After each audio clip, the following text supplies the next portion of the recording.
Good morning. I would like to start our meeting. It's 7:32. We have a quorum.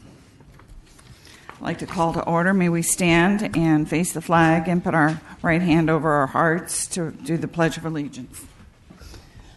I pledge allegiance to the flag of the United States of America and to the republic for which it stands, one nation, under God, indivisible, with liberty and justice for all. Thank you. Lori, would you give us roll call, please? Carl Benninger. Here. Janelle McLaughlin. Here. Bruce Bauer. Here.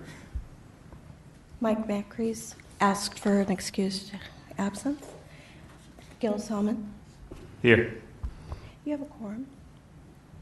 Thank you. Moving on to the consent calendar, we have the minutes from the July 11th meeting.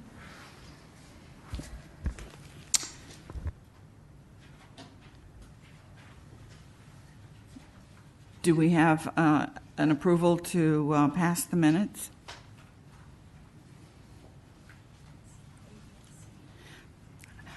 A, B, and C. And then we have yes, but let's approve the minutes. And then we have the excused absence of Mike that we need to approve. We need to do it all in one consent calendar. Okay, here we go. A, B, and C, which was A, approve the minutes, B, recording secretary report, C, excused absence of Mike who's had shoulder surgery. If I may, Madam Chair? Yes. I have to abstain for the vote on the minutes. I wasn't present. So can we take a vote because we don't have a quorum? So, Lori, we don't have a quorum if he abstains. Can we vote on the minutes or do we need to wait?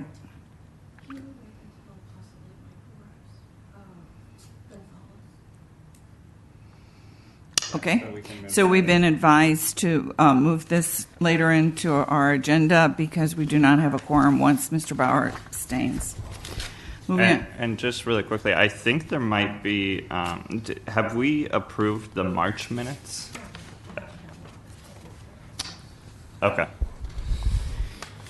So that was Gil asking for the March minutes, which are not available at this time. Moving on to the new business calendar. Number D. Oh, we have a speaker. I would like to move the speaker to the front of the calendar and the.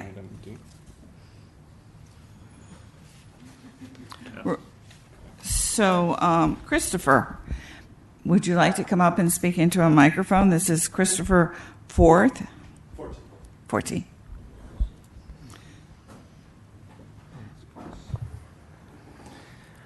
Good morning, everyone. My name is Chris Forden. I'm a member of Santa Ana Active Streets. It's a coalition in Santa Ana of residents, advocates, and different organizations that advocate for equitable and safe streets in Santa Ana, specifically for bicyclists and pedestrians as well. So I'm speaking on behalf of SAS, and this agenda item was really of interest because sidewalk riding is something we are very well aware and are very sensitive to when it comes to, to safety on our streets. And one of the and I'm also want to speak specifically on skateboard riding. One of our coalition members, KidWorks, who are actually a part of SAS, are working on a skateboard campaign. So they're specifically trying to make more spaces that are available for skateboarders to actually have skate parks, have more spaces to ride. But one of the things wanted to speak on is that many of the youth that they work with are skateboarders, and most of the time they don't have the feasibility or cost feasibility to actually own a bicycle, so they get around by skateboard. So oftentimes they ride on the sidewalk. They also ride on the sidewalk because riding on the street is sometimes unsafe because you can have any kind of chip cement, chip pavement, and that can send their board flying. So most of the time they're on the sidewalk. So we want to make sure if they're riding on the sidewalk that they're not going to receive any punitive damages in terms of enforcement. So we want to make sure that they're actually able to ride safely, but not have risk any consequences of doing so as well. And that would actually go to bicyclists as well. We know that our streets are getting much safer with bicycle lanes, more protected bike lanes that are coming down the pipeline. We want to make sure, though, that if their option is to ride on the sidewalk, we want to make sure that they're not going to also be hit and affected financially when most of the time a lot of the cyclists in Santa Ana ride out of necessity to get to work. And so we don't want to also want to make sure that if they're riding, they're able to ride safely, but also that, we're not trying to say that we're forcing them onto the side, to the street just yet until we have a lot of more education. And even SAS is working on that, where we've actually been offering bicycle safety classes to try to educate bicyclists as well. So this is something that we constantly hear when we're working with cyclists as well. So just wanted to speak on that, and we're looking forward to hearing more about this in the future as well. Thank you. Thank you, Christopher. Lori, our system seems that it's coming in and out. I'd like to make sure that we get a clear recording.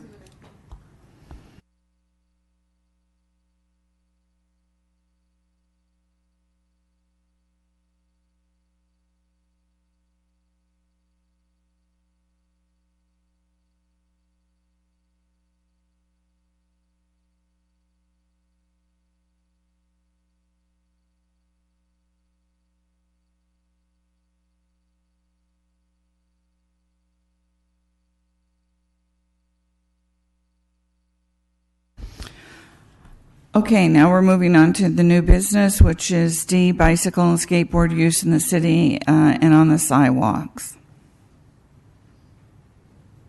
We have William, are you presenting? Good morning, Madam Chair and members of ETAC. This item was placed on here so that members of ETAC could have a free discussion on the matter. At this point, staff would be taking notes and making notations and potentially preparing some kind of feedback or a plan. But it'd be my goal to then maybe at some later date, per ETAC's direction, to maybe agendize this item for another time with more focused discussion. So at this point in time, staff is going to be taking notes on any comments and discussion by members of ETAC. So, William, when we met, you had mentioned that Corey might be able to tee it up with at least sort of where the codes stand currently or what the use is. I don't know. I don't want to put you on the spot, Corey, but I know you've done the research, so maybe you can at least just kind of give us an overview of where things stand with where skateboards are allowed to ride and also where bicyclists are allowed to ride and what you've heard so far. In addition to that was the question of posting and how it's posted. Okay, I'll do my best. It's been a while since I looked it up, and it's wonky code, the way the municipal code is written. To my understanding and to my recollection, and Gil, you might be able to correct me, because I know you've looked at it too, the city's municipal code prohibits bicycling and skateboarding on the sidewalks in a commercial business district.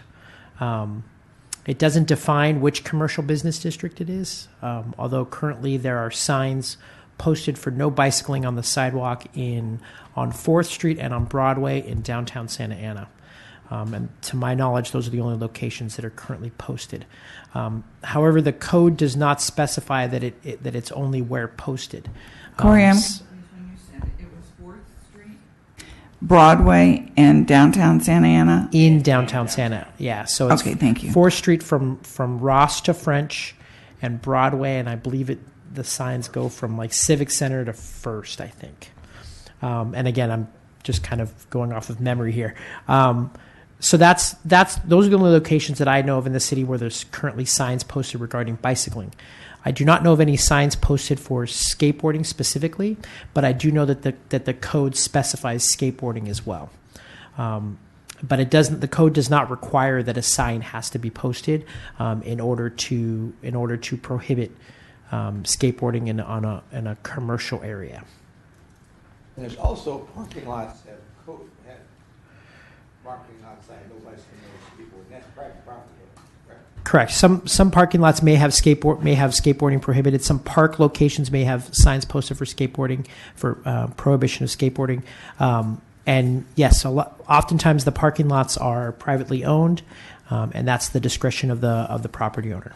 So thank you for that, Corey, and sorry to put you on the spot there. The reason I wanted this to at least start this discussion, well, first off, I had reached out to Corey about it, and I think it's helpful when everyone's involved in that discussion, but mainly because I see, I was talking with folks in downtown and seeing a lot of people riding skateboards all over downtown, and as Corey just described, they're not allowed to ride on a skateboard in any business district, which is problematic because folks don't really know what a business district is and what a business district isn't, and so it's not very clear where you are allowed to or not. And then there's also, they're not allowed on the street itself anywhere in the city. And so we've sort of said to folks, go out there, be active, ride your skateboards, but then we've said, but no, not here or here or here or here or here. And so much to Corey's, in regards to Corey's suggestion, or like he alluded to the postings, what I'd like to see happen is that we encourage the city council to change the code, to amend it just to say where posted. That gives the city the tools to say, to post where bicyclists and skateboards are not allowed on the sidewalk, and then be very clear and transparent with that, and then to leave the other sidewalks open for skateboarding. So, for example, in downtown, 4th Street already has no biking signs. We could add no skateboarding signs, but that would leave open 3rd and 5th and Santa Ana Boulevard and all these low pedestrian sidewalks for our kids to get around on skateboards. So, I would love to hear where everyone else is on that and discuss further discussion. So, Gil, how do you suggest that we proceed? Because you're saying you want to encourage City Council, and we have a direct report to City Council. So what is your suggestion on this? I mean, before doing that, I want to hear if this is a crazy idea from other folks on the committee, or if everyone's in agreement that we should allow skateboarders on the sidewalks on streets and business districts like 3rd. I'd rather not sort of push this forward as an agenda item from us to the City Council unless there's wide agreement on it. If I may, Madam Chair? Yes. Bruce Bauer. I would, I concur with sort of the suggestion I think you're putting forth. I think we want to encourage active transportation or, means of different modes of transportation, including skateboarding. And I'm not sure why we're prohibiting on certain streets, though. Do we know? I mean, is that because of the density, the amount of traffic? I mean, even in that setting, I would think it would be should be permissible. I don't know why we'd prohibit that. I mean, I've seen a mix of skateboarders and heavy pedestrian traffic, and it seems to work. I mean, they have to mind one another, but correct. So obviously the biggest conflict comes from areas where there's a dense amount of pedestrians and then skateboarders and bicyclists traveling at a high rate of speed. On the sidewalk, correct? On the sidewalk, correct. It's very common in a lot of jurisdictions to prohibit bicycling and skateboarding on the sidewalks in a central business district like our downtown. I've seen it in a lot of other cities, and to be honest, I don't necessarily disagree with that. The skateboarders and bicyclists travel at a much higher rate of speed. They do not have the stopping ability that a pedestrian has, and it does open up an opportunity for bicycle on pedestrian conflicts and bicycle on skateboard, or skateboard on pedestrian conflicts. So the prohibition can be, you can either prohibit. Some of the other choices are additional language in the code that specifies that a bicyclist must, or skateboarder must be doing so in a safe manner, but that leaves it open to interpretation for the enforcement officers at the time to determine what is safe and what is unsafe. So it leaves it a little bit subjective. Well, one more. I mean, I certainly understand with respect to bicycles on the sidewalk in a high density area, but from my personal experience, from what I've observed, and of course this is anecdotal, is that skateboarders sort of can navigate that. I mean, they can stop actually on a dime, whereas a bicycle's a little more problematic just as the size, but a skateboarder is sort of somewhat innocuous from what I've seen. I mean, they sort of weave in and out, of course, but so I would distinguish the two in my mind, anyways. Oh, I'm sorry. We're sharing. There you go. Okay. A couple things. Number one, I understand the reason why skateboarding is prohibited, especially as I get older and feeble and everything else, avoiding them. But also, I cannot help but remember a young man who was killed in Huntington Beach who couldn't stop. He was just learning how to skateboard and went into a bus, unfortunately. And this is a number of years ago. The best idea that I heard when it comes to skateboarding that I've heard, and I really would encourage, and I like to encourage, is that we need to build some skateboard parks. We have one in the city that I believe that we have is just one, and I think that's a good gathering place, good place for kids to exercise and to practice this safely, and it's a known area, and so I would say, yes, my opinion, I think we should push for more skateboard parks. One thing I'd like to add, too, I do have a 9:10 limitation today. So I just want to bring that up, please. Gil, may I recognize you? Yeah, just some closing thoughts. I think,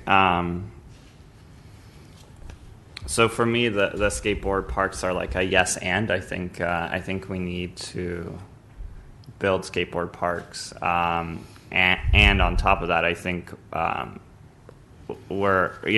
it's to the comment that I hadn't even thought about before, to the comment that Chris made, we're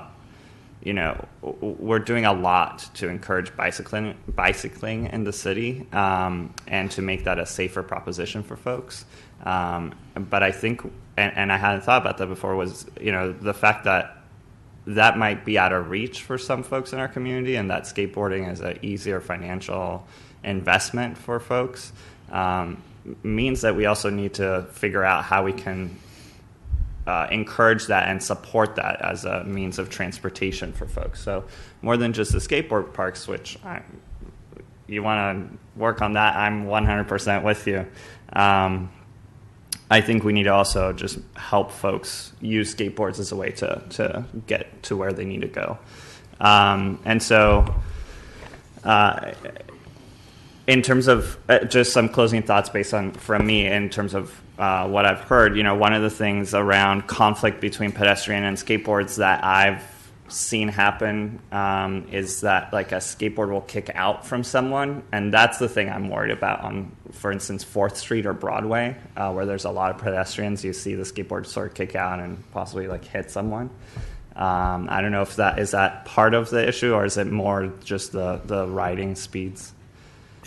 It's skateboards are less predictable than pedestrians. So regardless of the individual instances, there has been conflicts between the two.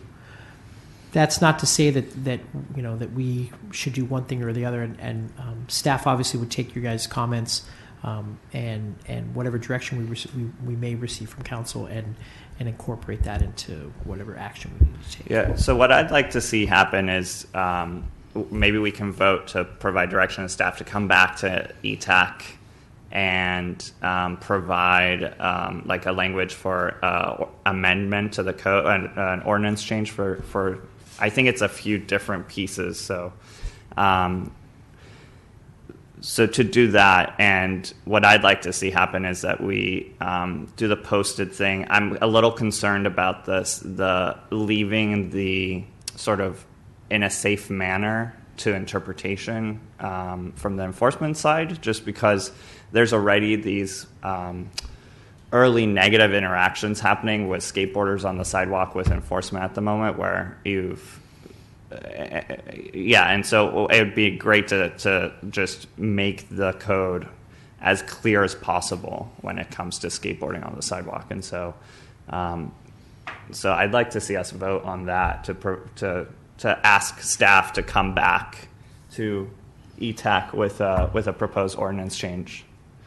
Just a quick staff comment for your consideration. We were thinking about we had planned, to have the non-motorized connectivity presentation. And so now we're going to reschedule that for October. What I'll do is I'll connect with Zed to see if there could be a slide at least dedicated to sidewalk conditions in the downtown area, because that's exactly what the non-motorized study looked at. We looked at all sidewalks citywide, and so maybe we can look at specifically what the conditions are of the sidewalk in the downtown area. That's one comment. The other is one thing that ETAC may want to consider is how the businesses feel about having sidewalks. I know that the businesses would love to have more pedestrian activity and more parking in the downtown, because that's what they feed off of. I'm just wondering how they feel about skateboards. Maybe they want it, maybe they don't, I don't know. But that would just be one of the things that should be considered. And then I've been taking some notes, and so this is maybe something that what the ETAC decides, we can come back with some additional information and a more focused discussion. I've been to quite a few of the Downtown Inc. and various south of Main Street merchants, and I think it's not the concern of one skateboarder. It seems like there's multi-skateboarders when they come through, and it becomes a concern when you have 3 to 5 skateboarders coming down a high pedestrian walked sidewalk area. A consideration is that we're going into the central business district, and you're doing re-signing of 25 miles an hour, and this might be a great opportunity to encourage our signing that where skateboards are allowed or if they're not allowed, because it absorbs the cost, because you already have the cost built in to the 25 mile an hour zone. So I think that's something that I'd like to ask staff also to take a look at. Is that something that's possible to be affixed to those signs?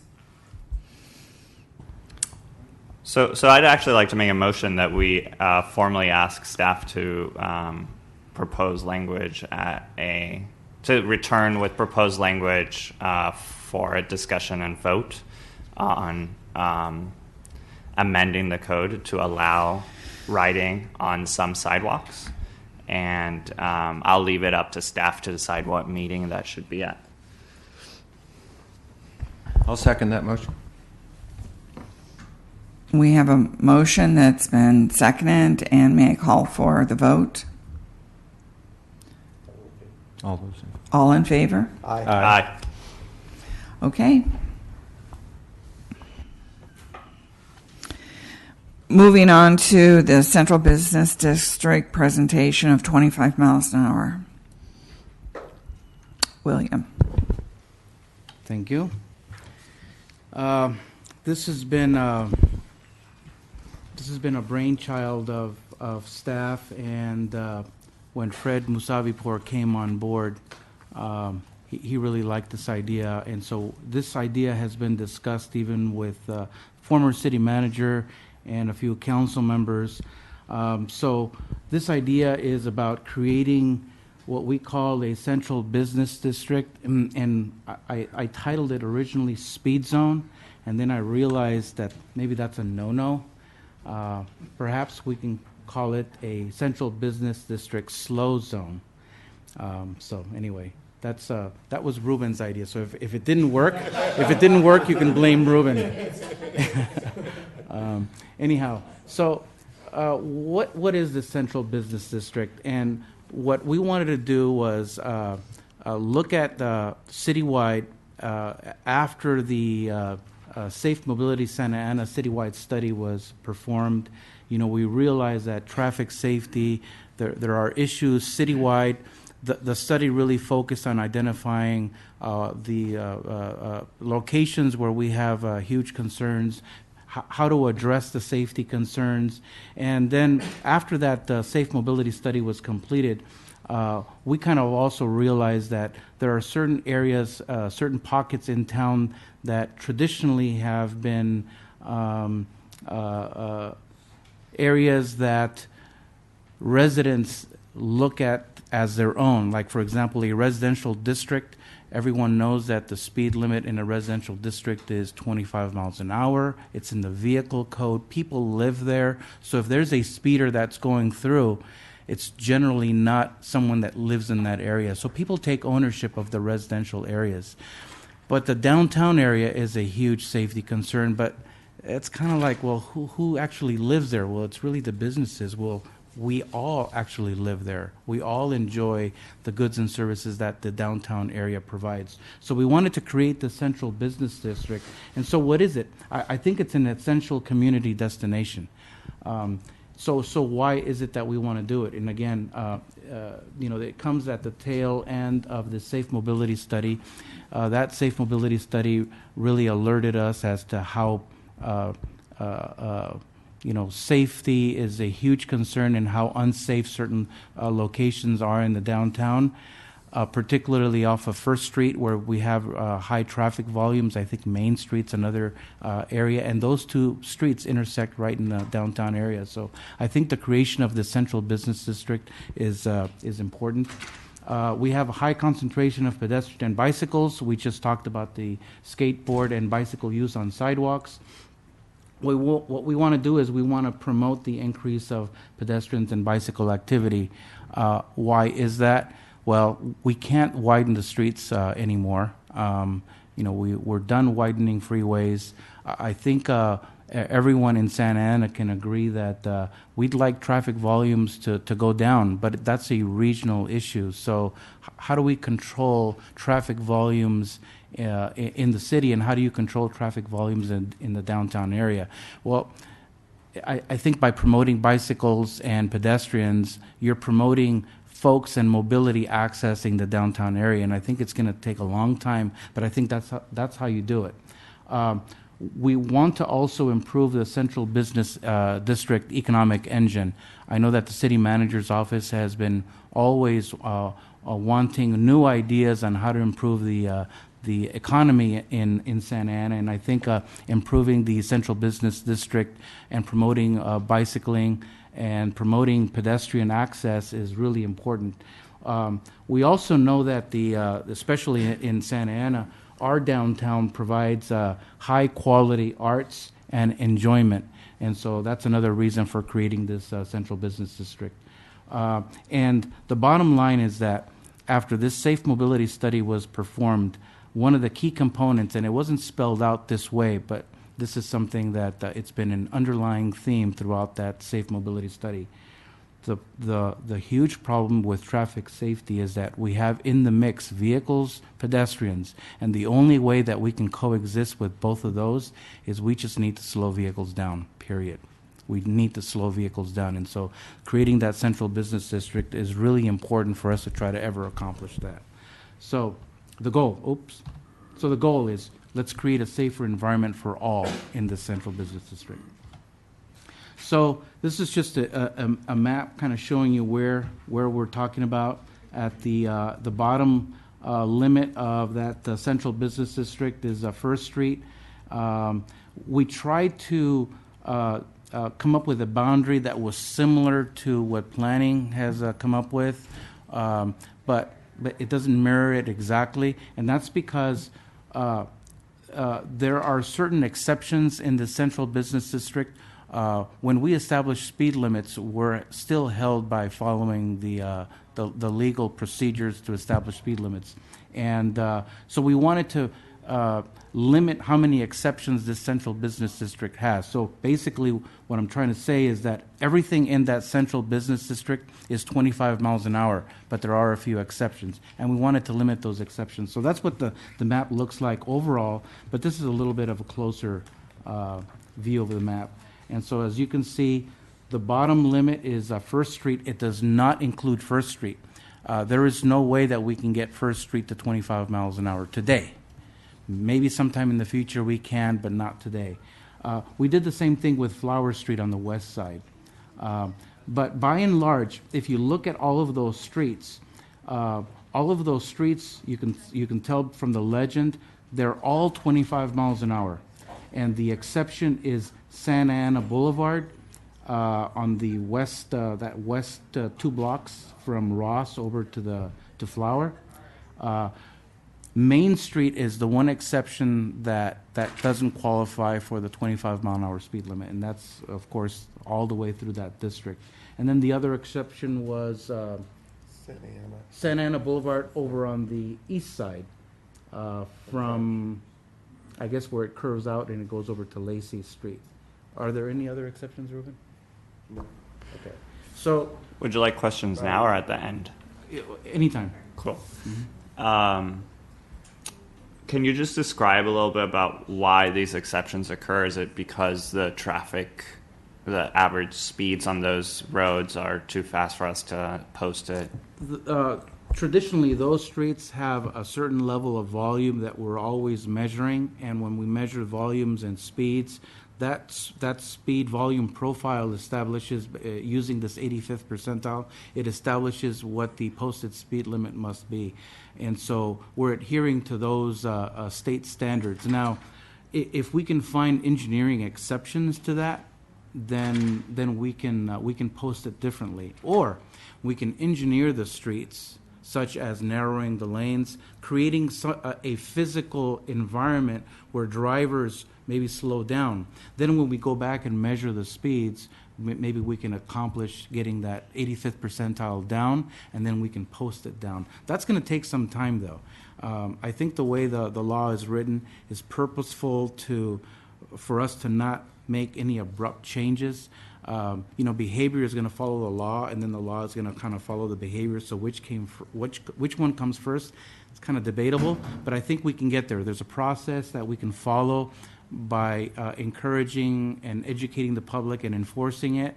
Maybe we can get behavior to slow down. Then we can measure the speeds. Then we can see that certain behavior and certain enforcement has come down, and then we can change that speed limit down. And so anyway, it'll be an iterative process. So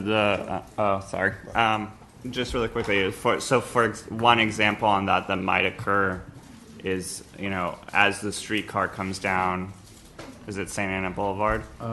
And fourth. And then you've got that plus a protected bike lane plus road improvements. It might get the speeds, the 85th percentile, down enough for us to then include that as part of the slow zone. Correct. Okay. Yes, absolutely. And that's our hope, by the way. Yeah. So we'll be patient. May I ask a question? This is Carl Benninger. Biggest thing up in L.A. that just blew up is that there was very little education of the public, very little announcements that they're going to reduce some of that parking in streets. By going to this road speed, is there any plans in the city to broadcast the reason why this is being done, or the goals? Good question. This is what this whole presentation is about, and we have some outreach efforts that we want your input on, so that we can begin this educational outreach and engagement with the business community and other organizations like SAS, who I'm glad is here this morning, because this really kicks it off. The idea, even though it was staff's idea, this is our first opportunity to start discussing it and engaging the public. And I think this is where ETAC is instrumental in helping guide us. So it's a good question. Hopefully we can address some of it, and then with your comments we can refine it. And then one last question Sure. around the map. It seems like, and I don't I know what the downtown bid map looks like. I don't know what the planning version of the central business district looks like. It seems like this map on the northern end was essentially stretched out to include OSHA. Do you know if that's sort of the goal? Is that why it's kind of up to Washington, or on the east boundary, it seems like it goes right up to hit Garfield Elementary. There's, yeah, you're pretty perceptive. There's a little bit of an element of trying to get as many streets in there as possible, considering the land use. Yeah. And we kind of sandbagged it to include OSHA as much as possible. I mean, if it were up to me, the district would have been just squared out all the way to Washington, evened out.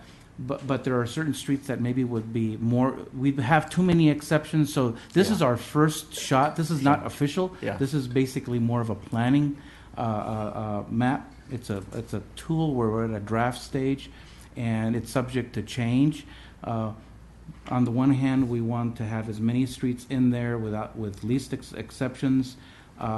We want this to be a powerful idea that then we can use in outreach, and so those are good questions. So one suggestion, and I don't know how many exceptions we would need to do in order to accomplish this, but to stretch this out to the Santa Ana Regional Transportation Center, one thing that we constantly talk about is the fact that that's sort of the connection, and a lot of what's happening is you go from there, folks are going to downtown, or a lot of folks are going to the county and to the courts and all of that. And so for me, when I first saw this map, that stretch on the east side feels like way we should stretch. It's it's like cut a little short. Right. And I know that there's a lot of industrial usage there, so the speeds shouldn't be that high to begin with. So I don't know if there would have been too many exceptions in that area, or no. I guess we were also looking at land use, and so you hit it. It's an industrial zone, so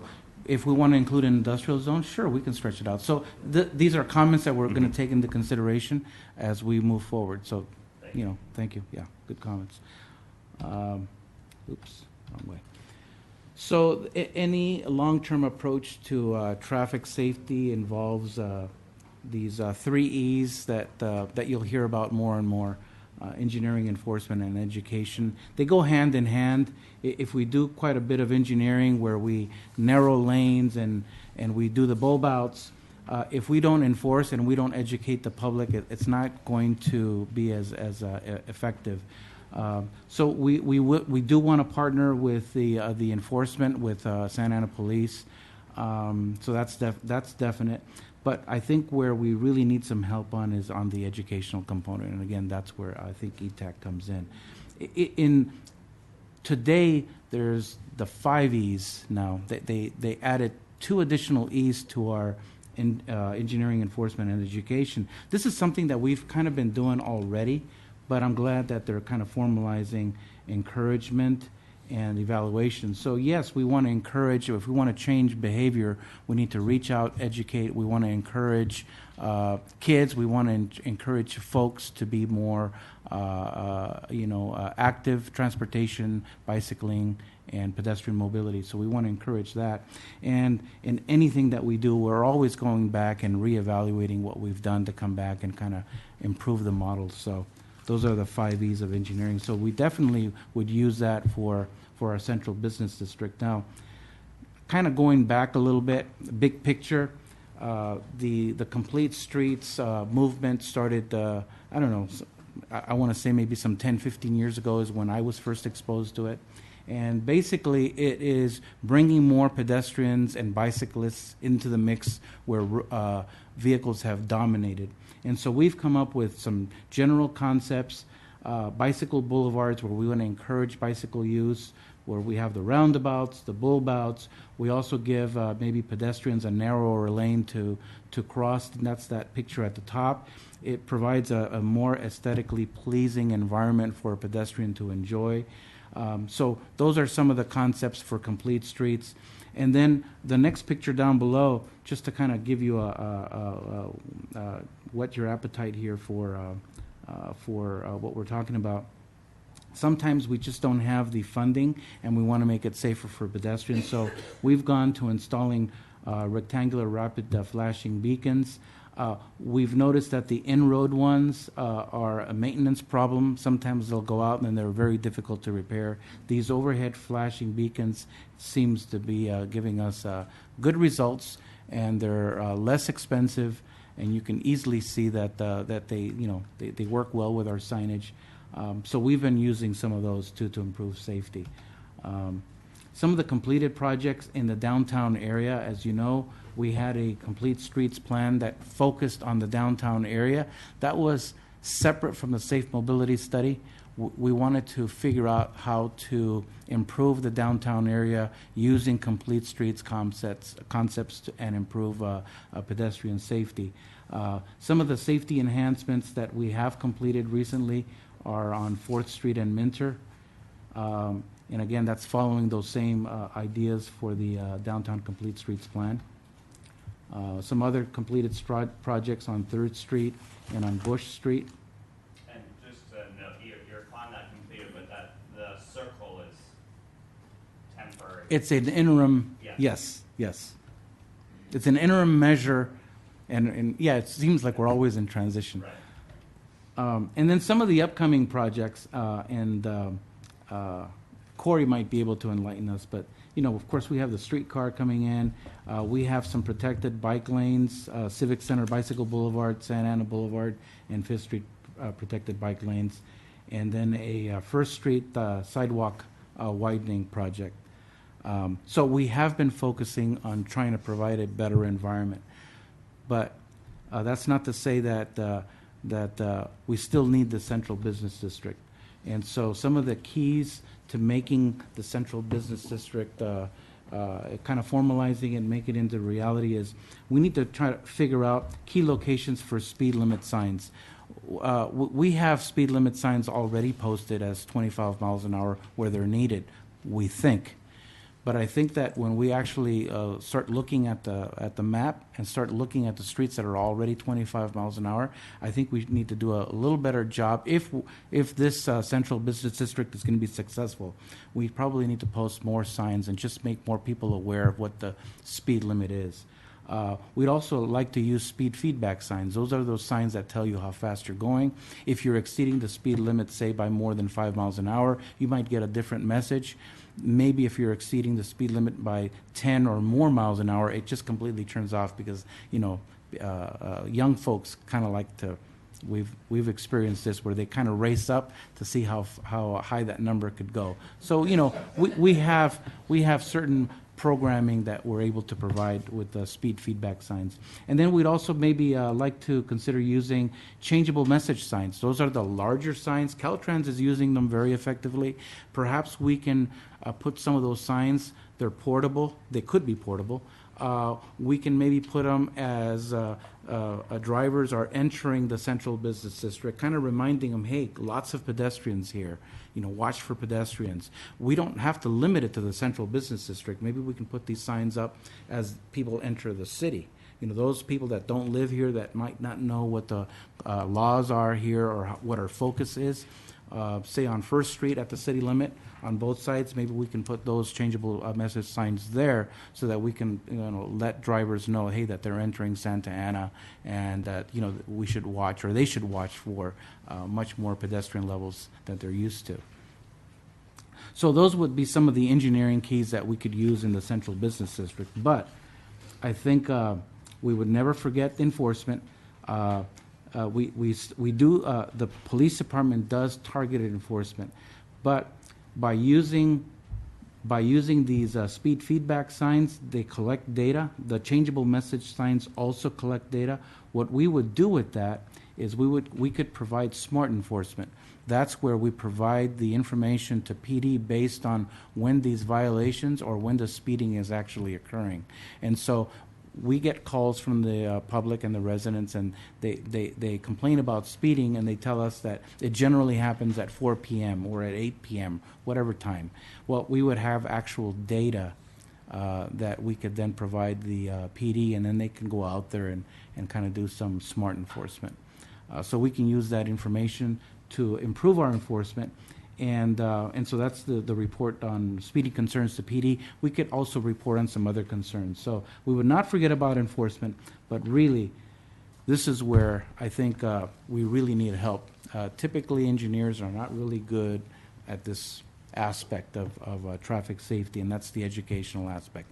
Now, we do a very good job in outreaching to schools. We do a really good job in the Safe Routes to School program. We do a great job there, and that's because we've been doing it for a long time, and we have funding. We have a steady stream of funding, but frankly, the Central Business District, we have no dollars.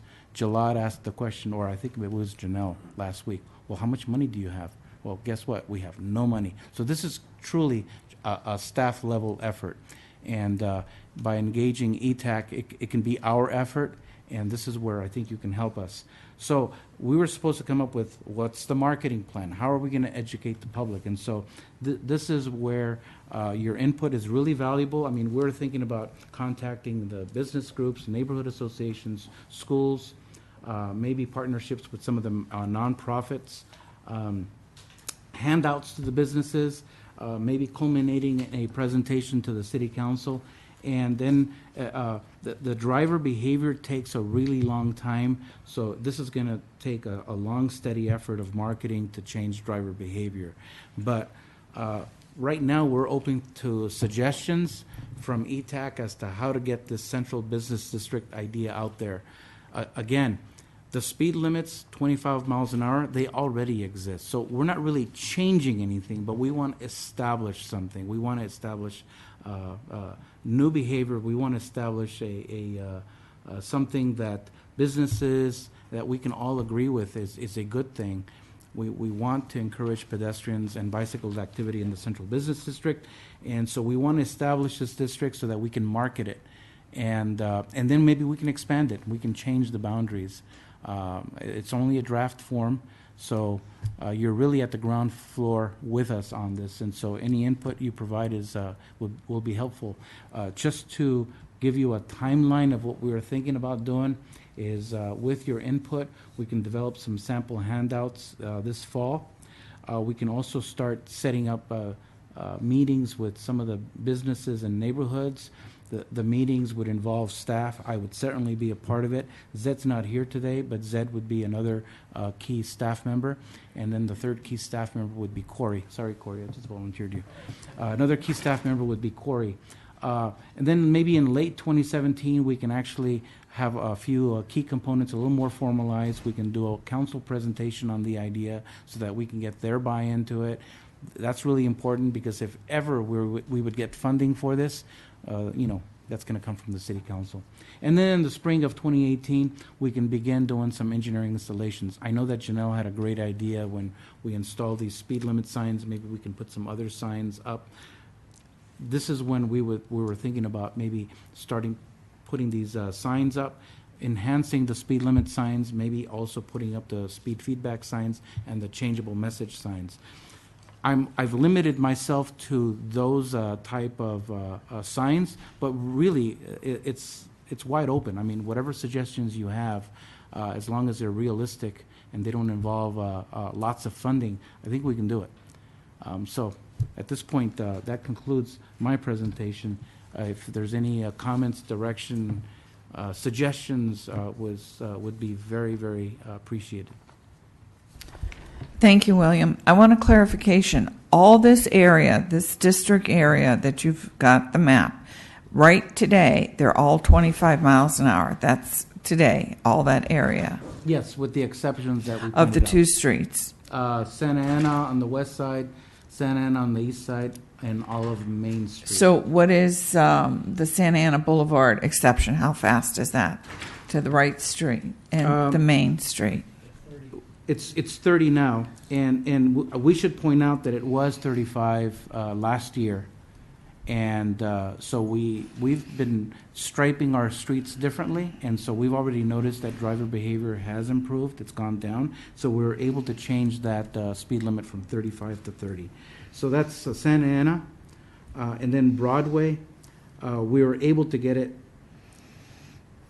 Oh, I'm sorry. Broadway from Washington to Civic Center is also an exception. Is that 30 miles per hour. Right. It's North of Civic Center. It's where that blue line is next to OSHA, to the left. Oh, yeah, yeah. That's right. Yeah, okay. It wasn't apparent, really apparent, yeah. So that one was 35, now it's 30. And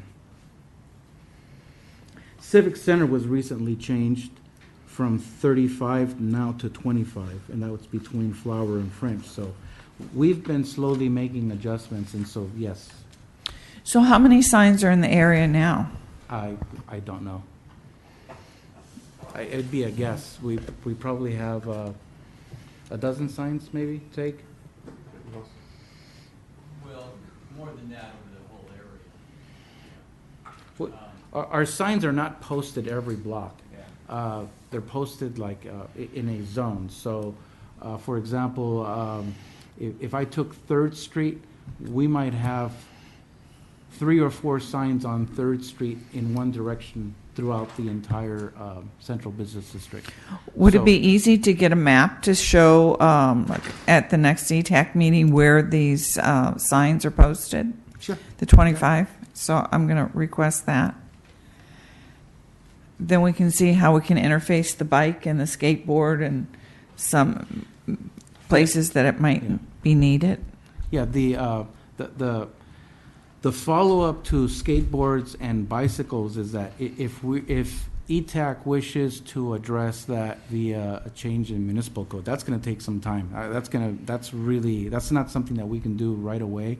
It's going to take some time for us to come up with some language, and then it would have to be presented to the city council. We'd have to probably have public hearings, get some input. Then once that's established, then we can come back with a program for that. So. I understand that, but my understanding too is, isn't there certain streets right now that are not allowed with the wonky code?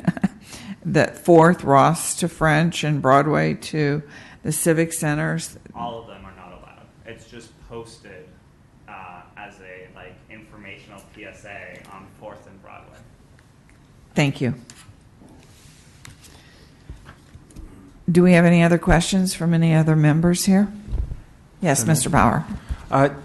So we have a few streets that are exception. I mean, how difficult is it just conceptually to change it so it's all consistent? I mean, 30 isn't much off from 25, and it seemed to me it'd be nice if we could just post signs. Downtown speeding limit is 25. We can change the sign, but then the enforcement could not happen. So if we're going to legally do it, we have to follow the process of measuring the volumes, measuring the speeds. The volume with the speed, you just said, right, in your presentation? Yes, we have. And it's set by the state. Yes, when we follow the formula in the process, we measure the street speeds, and it's basically based on driver behavior. So if driver behavior is at 30, then we have to post it at 30. So the way we change that is we will continue to work, and we've already had quite a bit of success. We will continue to work to change the driver behavior in those areas, maybe by narrowing lanes even more. There are several things that we can do to kind of slow vehicles down. Then when we go back out and measure it, and when we measure speeds again in a couple years, then we can see that the driver behavior slowed down. Then we can make the change. As an example of that, this eastern segment of Santa Ana Boulevard, after these counts were taken, we've now installed bulb outs at 2 of the intersections at Santa Ana and Garfield and Santa Ana and Lacey, and they have rectangular rapid flashing beacons at both those locations now. And with the streetcar project coming through there, that's going to have an effect on the speeds on that segment. So as we continue to monitor these locations, once we get to a point where the 85th percentile is at a place where we can set it at 25, then we're going to jump on that and set it at 25. Then it becomes enforceable, because you can put up all the signs you want, but if it's not enforceable, it's a waste of the signs. So. My comment on this, and I'd hate to sound crude, but is there any way we can square that out? Because it looks like we're trying, in a vulgar way, say the heck with traffic. I just don't like that design, that shape. And every time you say OSHA, you make me jump because of my engineering background. Engineering gerrymandering or something? Yeah, it said, I can see my football buddies telling me what this is telling me on it. So if we can square that out, I would greatly appreciate it. Out of this discussion, one thing just came to mind, and I hate to jump in here and bring it up, but I was suggesting in maybe a future topic to talk about the turnarounds, and what constitutes those as to where they're being placed.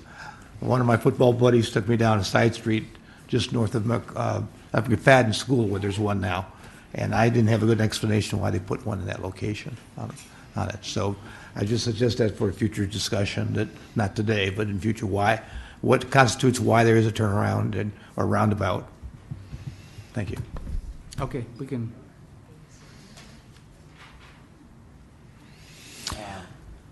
Yes, good luck. Yeah, so two questions for you around the engineering solutions to this. One is, are there any places right now where we paint the street with the speed limit? No. The legend, you mean the actual point on the ground? The less expensive. Yeah, I would suggest we look at that. I have no idea if that's more visible or less visible than posted signs, or I'm sure Corey and the rest of the staff have better sense of how helpful or not that is. But you know, I personally tend to notice those more because there's so much there between the trees and our downtown lights and the signage and all the stuff that's going on the sidewalk. Sometimes you miss those signs. So I can tell you that, again, we want this feedback, so it's really important. But just some factors that I'm just going to throw out there. One of them is that if we change the speed limit, then making that change to the ground you would think is easy, and it's not very easy. Then you have to sandblast the street, and so there's that factor. If you are limited to signage, it's really easy for us to go out there, much easier to go out there and change the sign than changing the striping. Then the other is on the striping costs. We do have a concern with how much our maintenance is how much money we're spending on street maintenance and the striping, so that adds to it. But yeah, certainly we can keep something in mind, particularly if we've already reached the goal of 25 miles an hour, then that's where I think we can really enhance, because we know that I don't think we'll ever go to 20. So then we can really push that idea. that was my thought. And then it just in the areas where it's 25, and maybe just in a few areas where, you know, maybe once you've gotten the data where we're seeing a lot of speeding. The other thing I have is that you mentioned that an opportunity to possibly think beyond just speed limit signs. One thing is that we've installed a bicycle boulevard on 3rd. We're putting bicycle protected bike lanes on 5th and Santa Ana Boulevard. One thing that I think we could do with signage is to, rather than just focusing on no bicycling, we can also add a sign that sort of a wayfinding sign for where bicycle boulevards exist, so that if you're on 4th, you know that there's a bicycle boulevard available to you just one street over on 3rd. So just to the extent that we can at least start trying those out, you know, and in the future, it probably makes sense to, especially once we've finished all these installations, to come up with like some sort of comprehensive branded sort of tied together plan for wayfinding for this infrastructure. But we might be able to like start experimenting with a few different signs now. And that's it. I really appreciate it, and I will do whatever I can to let the folks know, since this is in my ward. Let the folks know who I interact with. I do attend the Santa Ana, the downtown Santa Ana board meetings as much as possible, and the Santa Ana Business Council as well. So as we move forward and we have these dates set, once we've contacted organizations, we'll provide that information to ETAC so that your attendance is welcome and encouraged. And as you know, you will know who the folks are on the staff side. I've already mentioned it'll be Corey, Zed, myself, possibly Take, and Ruben. But yeah, it's something that we're excited about, and we can't wait to start contacting some of the businesses and organizations so that we can get their input, feedback, and also start educating them. Because I think we've heard a lot about the safety concerns on Broadway, for example, in the downtown area. And so again, we've been really working hard to slow speeds down on Broadway. We've changed the speed limit on Broadway. I'm also looking forward to getting that speed limit right off of the freeway, just south of the freeway on Broadway. It's 40. We'd like to get that segment down to 35. We were successful in getting one segment down already to 35, and other segments as they approach the Central Business District, we've gotten them down to 30. So it is working, but we need to continue that effort.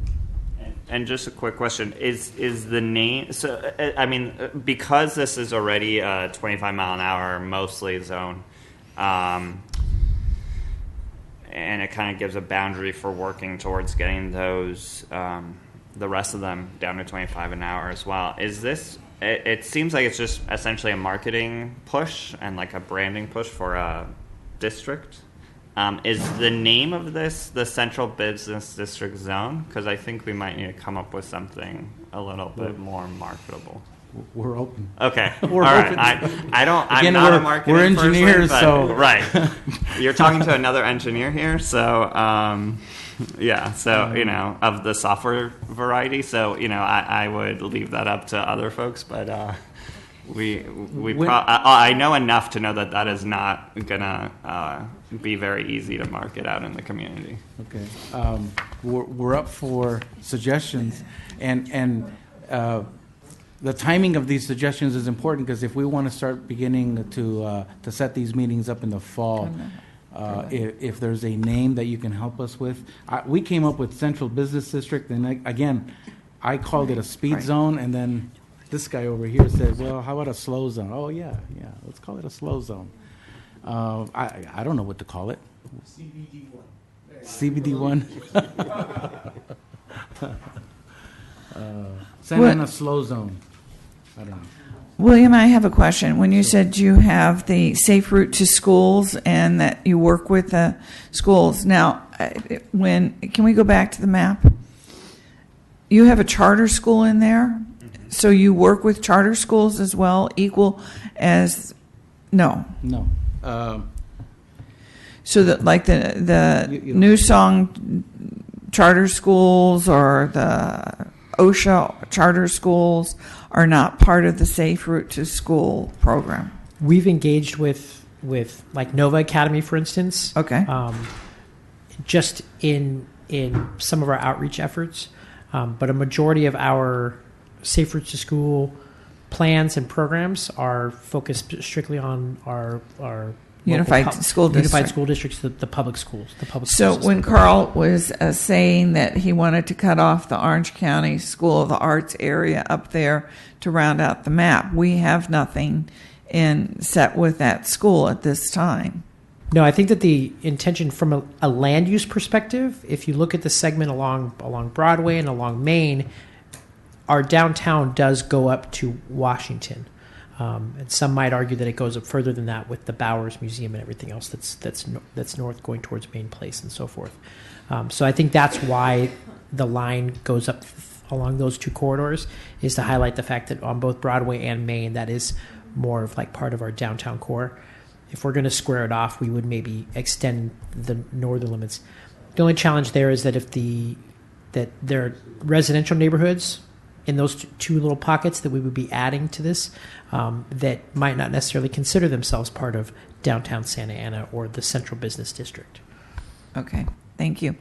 In our pre-meeting, William had asked for certain names of organizations that we submit to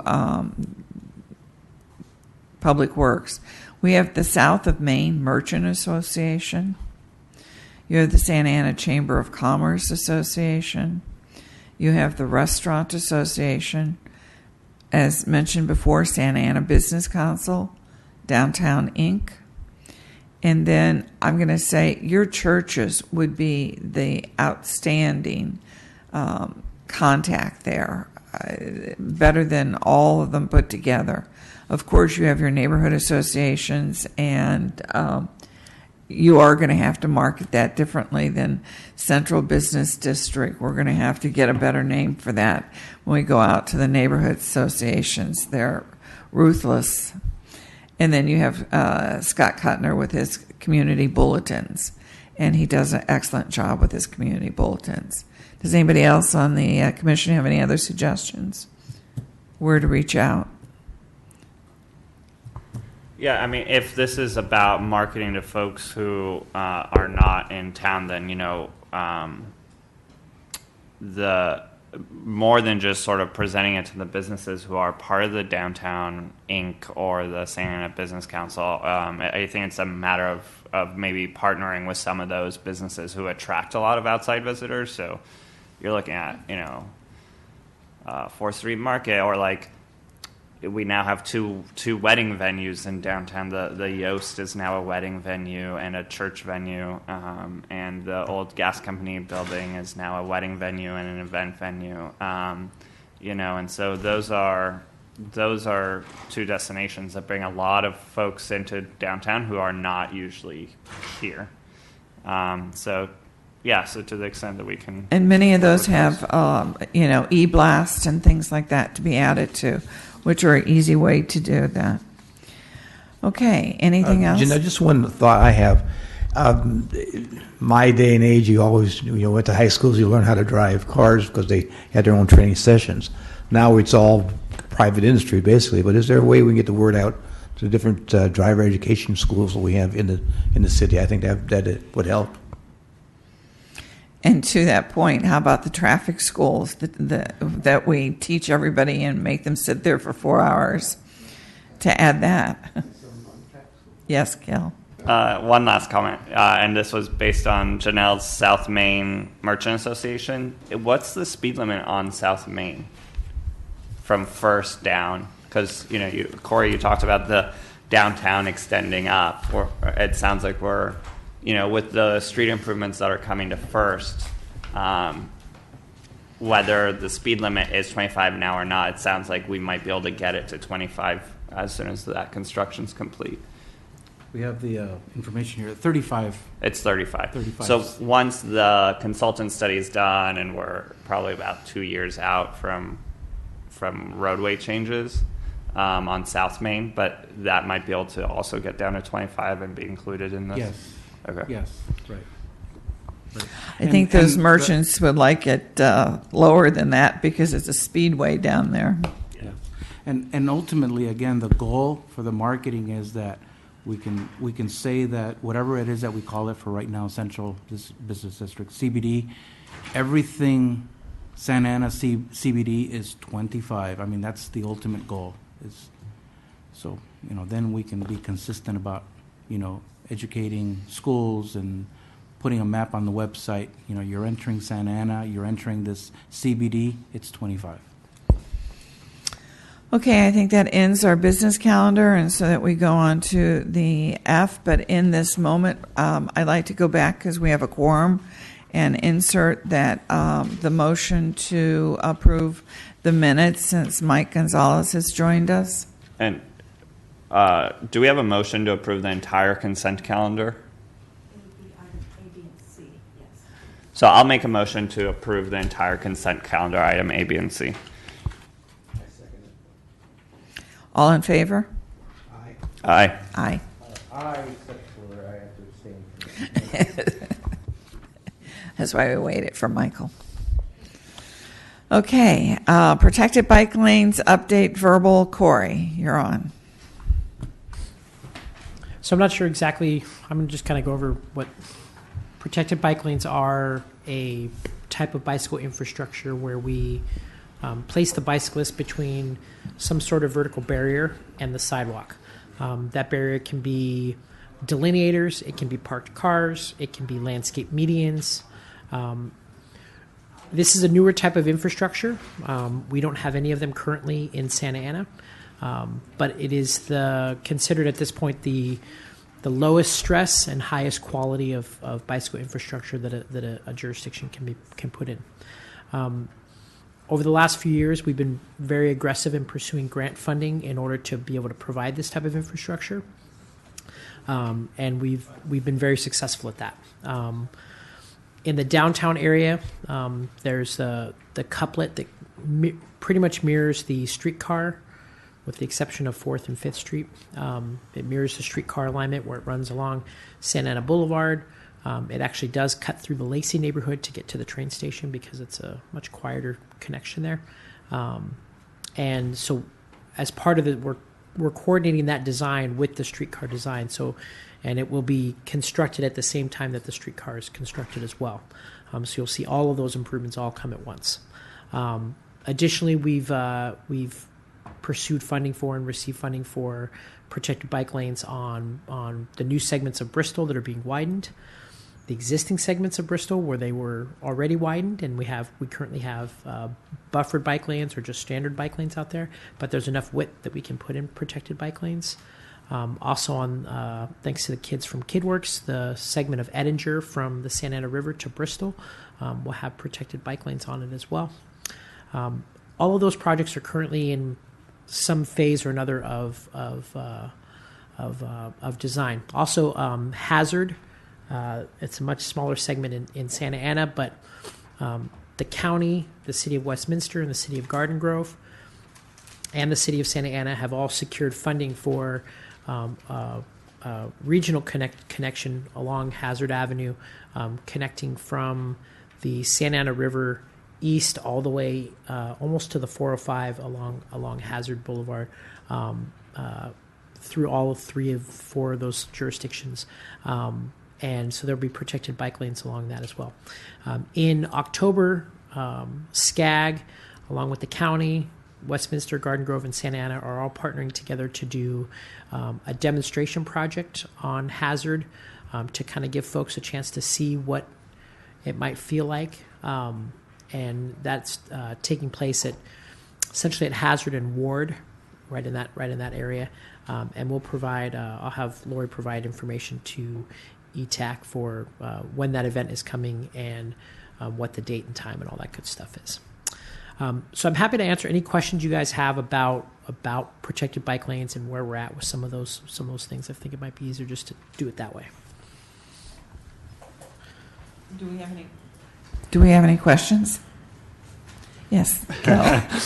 You've got 2 years of pent-up transportation angst all coming out in one ETAC meeting. So thank you for that update. Question, it sounds like you mentioned a lot of them are in design phase. Can you just describe when we're going to see those come online? So are we looking at a whole bunch of them happening, open and ready to use in 2018, or half in 2018, half in 2019? Can you just kind of give a general sense of that? Yeah, roughly. I mean, it depends on the funding source, but generally speaking, you have about a year and a half worth of environmental and design work on any of these projects from when we allocate to when the design is complete, and then another year or so to actually get it bid out and get it constructed. There's other steps before that, but that's where we're at right now. So right now, you're correct. You'll see some come in 2018, and you'll see some come in 2019. For instance, the one with the streetcar project, right now the streetcar is slated to begin construction in 2018, so you're going to see that construction begin. I believe the first segment, the first protected bike lanes we might actually see out there might be the ones on Bristol that is currently, they're going through and clearing the right of way and getting prepared for that construction. So those might actually end up being the first ones that we see. But yeah, they're varying different stages of design depending on the project. But some of them you could see construction begin as early as 2018. So are any of the ones you described slated to be ready in 2020 or 2021? Like, I just kind of want to get a general sense of how far out things are. Some of them are. I mean, some of them by the time the construction is complete, Yeah. the streetcar project, has a much Sure. longer construction because they're constructing a streetcar at the same time they're constructing the protected bike lanes. So while construction might begin in 2018, I don't know when the actual construction is slated to be completed, probably 2020. So that those would be the types of ones. But some of the other ones it's a much simpler process. We're continuing to aggressively pursue grant applications and projects. So are you going to see some in 2020 and 2021? Yes, because we're going to continue to receive funding. The Willits project, which is a segment that extends from the bike boulevard that we just finished on Willits, it extends from Rate all the way to Fairview. That segment is wide enough to put in a protected bike lane. That project is slated to begin based on the current schedule. I believe we're going to get SB1 funding advancement on that. So we'll actually see that probably in 2020 would be my guess. And by the way, the SB1 funding, we received notice that there's a push to accelerate project delivery. So some of these schedules that Corey's talking about already consider some of the project acceleration. Some of these bike lanes were not going to get delivered until 2020 and 2021. Now they're going to be maybe delivered a year earlier. So I think you'll see some in 2018, but more in 2019, 2020. That's essentially just, these were projects we were already approved for. Were they ATP funds? Yeah, so Yeah. the ATP Cycle 3 funds, they basically did a follow-up call to Cycle 3 and said, we have SB1 funding. We can fund projects that did not receive funding initially. Santa Ana was lucky. We funded all of our Cycle 3 applications in the first round. So we weren't asking for new projects to get funded because we didn't have any. But we did ask to accelerate them. So we're going to see.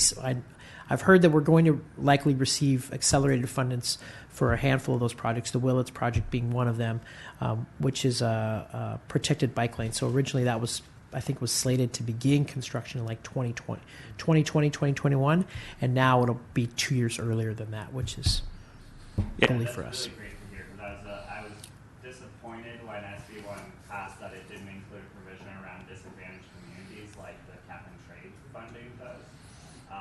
And so, I just want to say thank you for all your hard work in getting through.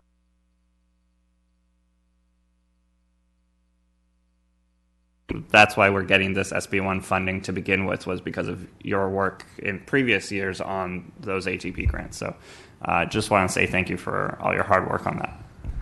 Yeah, our staff, just so that you know, our staff in traffic engineering, not just me, I write some of them, but Ruben's is writing some, and Zed writes a lot.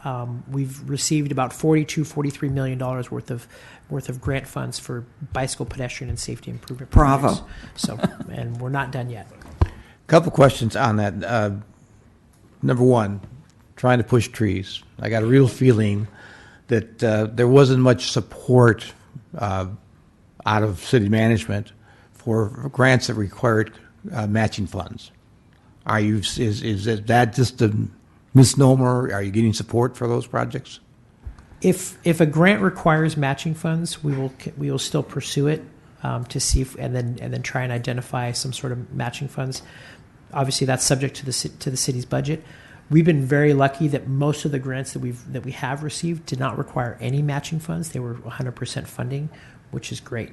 We're going to go after whatever money we can get our hands on, and I know that the city is much more willing to leverage small pots of money if they can get a much bigger pot of money out of it and a much better quality project out of it. So we're going to continue to pursue grants that are available. If a local match is required, we will do our best to attempt to identify those local funds, but we will continue to pursue them. In pursuit of education, do you have a list of where you're looking for bike lanes to be? That a list that we can put on the website, a list that we could review also. So the first, we've kind of been going through these different planning projects. The Downtown Complete Streets Plan was the first kind of planning project that we identified a handful of projects. There was 5 projects that were identified in there. All 5 of those projects have already been funded. We're just now finishing up the Central Santa Ana Complete Streets Plan, which is same idea, just a little bit bigger area in Central Santa Ana. That has 11 projects in it. doing the final review on that, and that'll be posted on the website within the next few months. The city received grant funding. One of the best part of some of those grant funds, one of them is to do an active transportation plan for the entire city. That was awarded. We're going through the process of selecting a consultant, and we're partnering with SCAG on it. That's supposed to go to the SCAG board in September. We're going to be kicking off that project towards the end in the fall and early part of the winter. And that process will give us a citywide concept of this is where we want to see bike lanes, pedestrian improvements. Right now, we're currently out to bid for a safe routes to school plan, where we're looking at all 40-something elementary schools in the city, in all three school districts that are here, and developing safe routes to school maps for each of those individual schools, and also identifying safe routes corridors where multiple schools are linked along a single corridor. What types of improvements should be consistent along that entire corridor? Corey, I do want to comment. You're doing an excellent job. I'd like to add one thing to Gil, because I want to say it out. For 2 years, we haven't been able to talk about traffic because of the fact of the stuff we went through, what ETAC's bases were. Now we can talk traffic. I feel very glad that we were able to accomplish that we're able to do that. But to go back to it, again, is there a list of these projects that we can review or see these projects that are out there? So the two current documents that are out, and I didn't mention it before, but the Safe Mobility Santa Ana Plan has a lot of projects that are in there. The Downtown Complete Streets Plan, that's in there. Once the Central Santa Ana Complete Streets Plan is kind of finalized and I can put a draft on the website, you guys will get a chance to see that. And then as we finish the active transportation plan, you guys will get a chance to see that as well. So yes and no. Could you supply to us next meeting a list of projects that are just titles? Yeah. All these projects. And one thing that we can do is, again, based on, just the general questions that I'm hearing, we can begin agendizing some of these master plans that we've been working on. And that way we can kind of do a little more formalized presentation, and then we can entertain more questions and answers. Again, something we haven't been able to do for the last 2 years. So believe me, there is not only your frustration, but mine also on it. We'll be doing outreach as well for both the active transportation plan and the safe routes to school plan. So we'll want your participation in the outreach efforts. We want your input. We want input from the entire community to identify which corridors, which improvements need to be identified. So the list is not complete, and we would hope that you guys would be involved in helping us develop that list. Well, my point being that I also sit on Comlink, and this would be great to get out in the neighborhood of these are things that we're looking at, and you can get neighborhood input into those areas on it. And you may get some neighbors say, "What about us?" So I think that would help as far as education goes. Because I do have a time limit today, because unfortunately my daughter's condo was flooded, and so we're into destruction and rebuilding it. Unfortunately, just happened. So I do have time limit, but I do want to bring up that hopefully, William, at the next meeting we can talk about the SB submissions. SB 1 has a deadline of October 16th for all projects involving those funds. So hopefully at the next meeting we can discuss that. I can provide you the information relevant to that. Yes. Sorry, the more discussion, the more questions I have. So Corey, you mentioned the active transportation plan. Is that separate from the consultant appropriation for the mobility element update, or is that going to be a part of the mobility update? Separate. I'm Separate, and assuming then ultimately merge. Ultimate, yeah. Okay. So the planning department was wonderful in putting the circulation element on hold while we developed the Safe Mobility Santa Ana plan. I really don't want to do that to them twice. So we put a map a map will be going in the circulation element update, kind of serving as a placeholder. Once the active transportation plan is completely fleshed out and finalized, we'll do a general plan amendment and update that map as part of that. Yeah, and I guess I should just use that as an opportunity to remind people that I'm on the general plan advisory group for ETAC, and so at the last meeting there was I guess I can do this during my committee member comment. I'll hold on that. The only other question I have, and I think you and I have talked about this, is as we bring these protected bike lanes up, we just need to remember or like think about how we're going to keep them, maintain them, and whether that's a small street sweeper or whatever. I would just hate for us to build out all this infrastructure and then have it filled with debris and stuff. So We've had preliminary conversations with our maintenance staff, and we will continue to. Well, thank you very much for transportation. You know that everybody has been wanting that for many moons, and trees they've had for many moons, but we do have tree update, the removal and location that was put into our packet today. And do we have any other discussions that we'd like to bring out on that, fellow commissioners? Yes, Carl. Thank you. Talk about trees. I just kind of curious, what constitutes removal of a tree? Because there's been a stub that in my neighborhood that this tree was taken down during the storms that we had, and they cut it that evening. They cut it down, but still the stump is still there, and it's been 6 months. It's been there. This is on Bear Street and just north of Alton. There's the property is owned by the county. It's where the water tanks are in that area. But the stub is still there, and they trim off all the outgrowths from the stub. The stub is still there. I think that it's a matter of funding. I think that Pedro's group tries to get the stumps removed as time allows. We don't have an additional line item for that. I know Pedro is here, so maybe he can answer the question directly, but I know he's doing as much as he can with staff that he has. Pedro Guillen, Public Works Maintenance Manager. Carl, Committee Member Manager. In response to that, we are behind on stumps. We're removing trees on average about 2 a day right now in between all of our other services, watering, service calls and the such, but we'll be glad to go out there as soon as we can. We have the address and location. Also, Pedro, what's the right on the corner of MacArthur and Bear? They had a project that took over 3 weeks. It appears to be they were putting cable in the ground. They had a lot of work. It appeared a lot of work. They repaved the area, but they pushed the tree down. They knocked a hydrant out, and there's a cone where the hydrant was. And the tree is still leaning, and bark was stripped all the way back to the wood. And the contractors now are gone. What is their responsibility? Obviously, it was damaged during the construction. I know there's a engineering project there. I think it might be related to a concrete replacement project or something to that matter. But I know we had a call out there about 3 weeks ago, and staff went out there, I think, and performed some tree work. I think we removed a couple of trees, or at least one, due to the as you mentioned, trucks were hitting it, and it was leaning, and it lifted the sidewalk. But I think there were some other items going on in that vicinity. If you could, you go. It's obviously there's a cone where the fire hydrant got pushed over. I'm surprised it didn't spring a leak. But the cone is there, and the fire hydrant's gone, which seems like a safety issue, number one.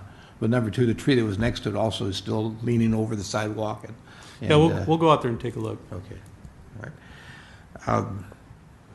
Again, for my shortness of time, just one other thing I'd like to bring up, because this gives a good instance. And William, I don't know, this work was scheduled because obviously a contractor was there. The street was closed to one lane for over 3 weeks. So it was a major project.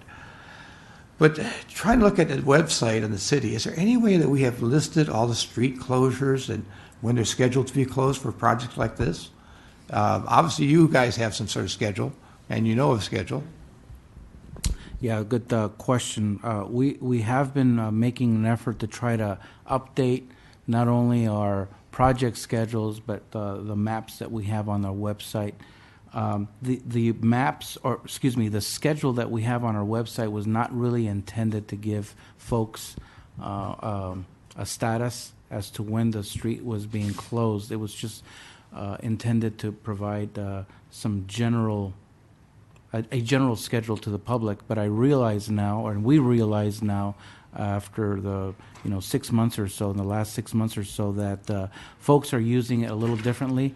So we're going to have to come up with a better way of showing a more current street closure and detour map.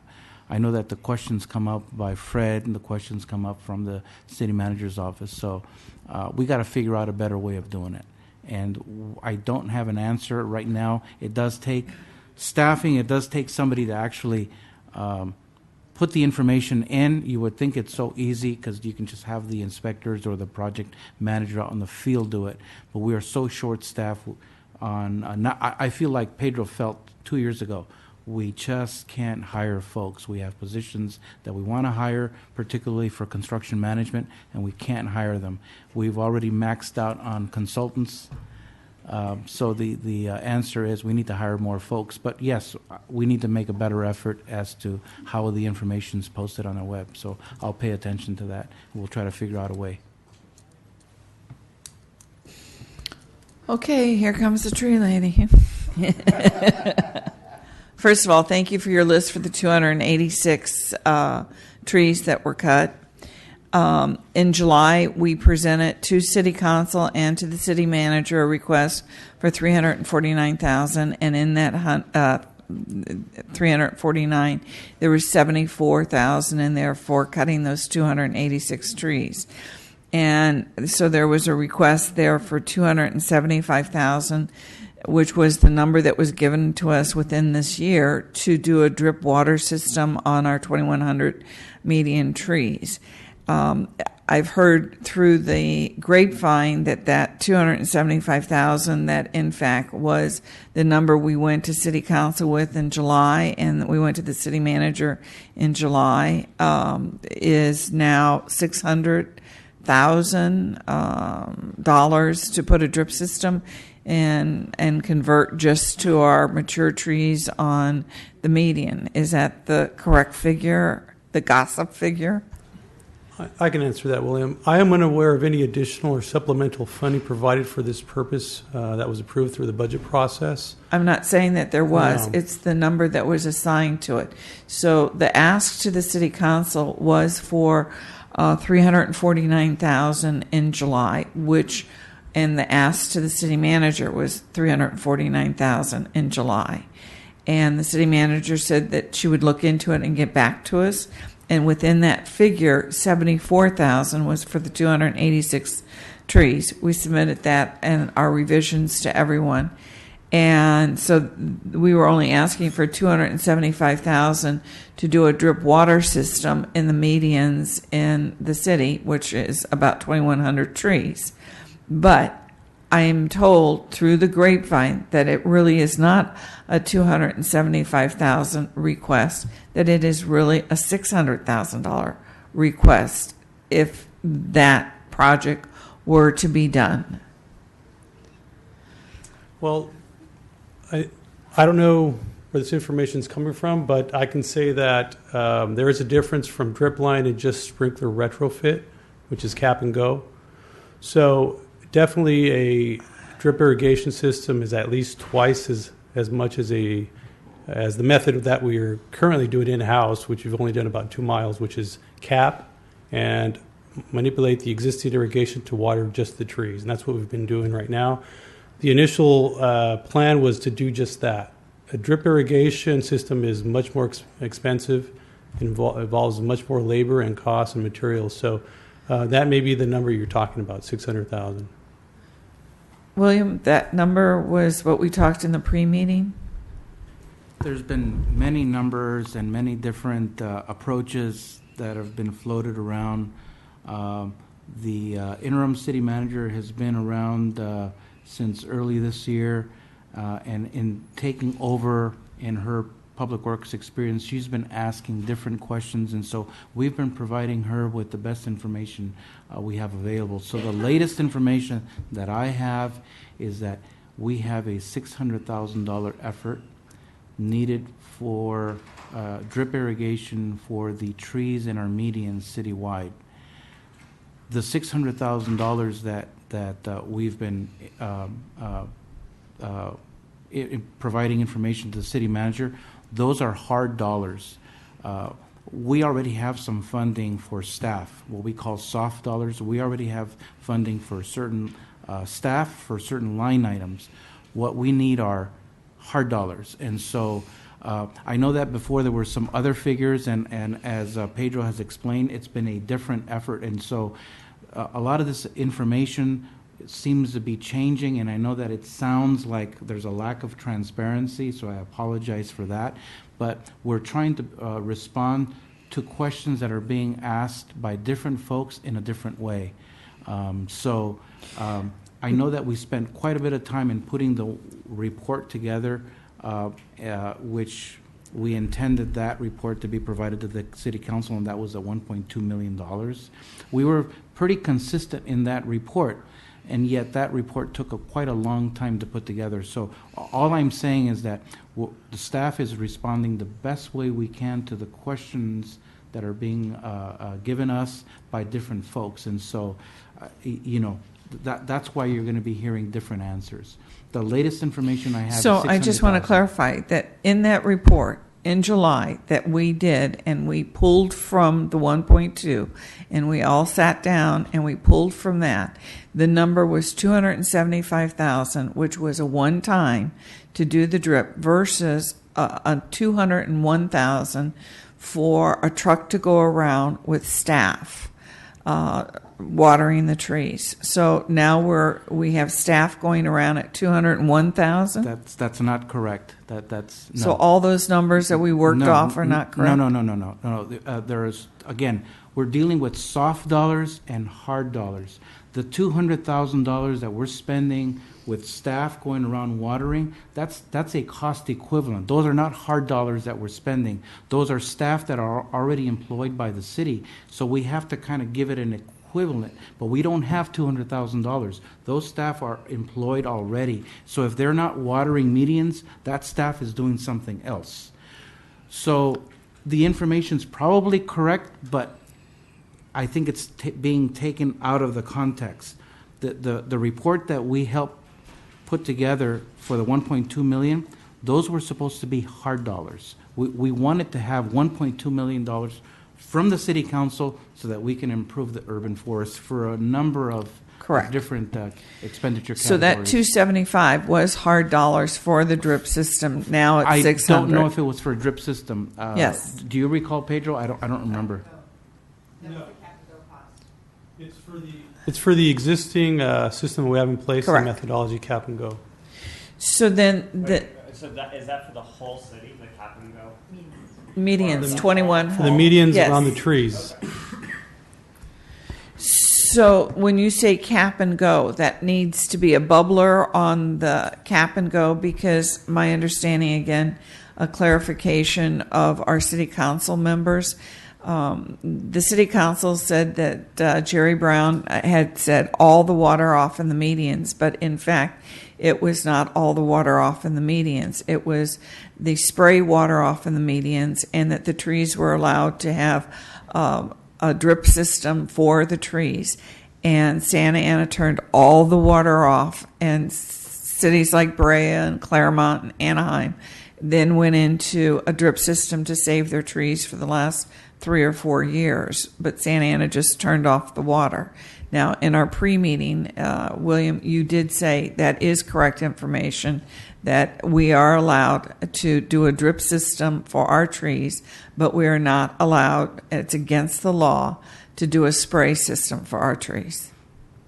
No, we're not allowed to do a spray system for our landscaping. Correct. And so because our system is for landscaping, we are obligated to turn that irrigation system off.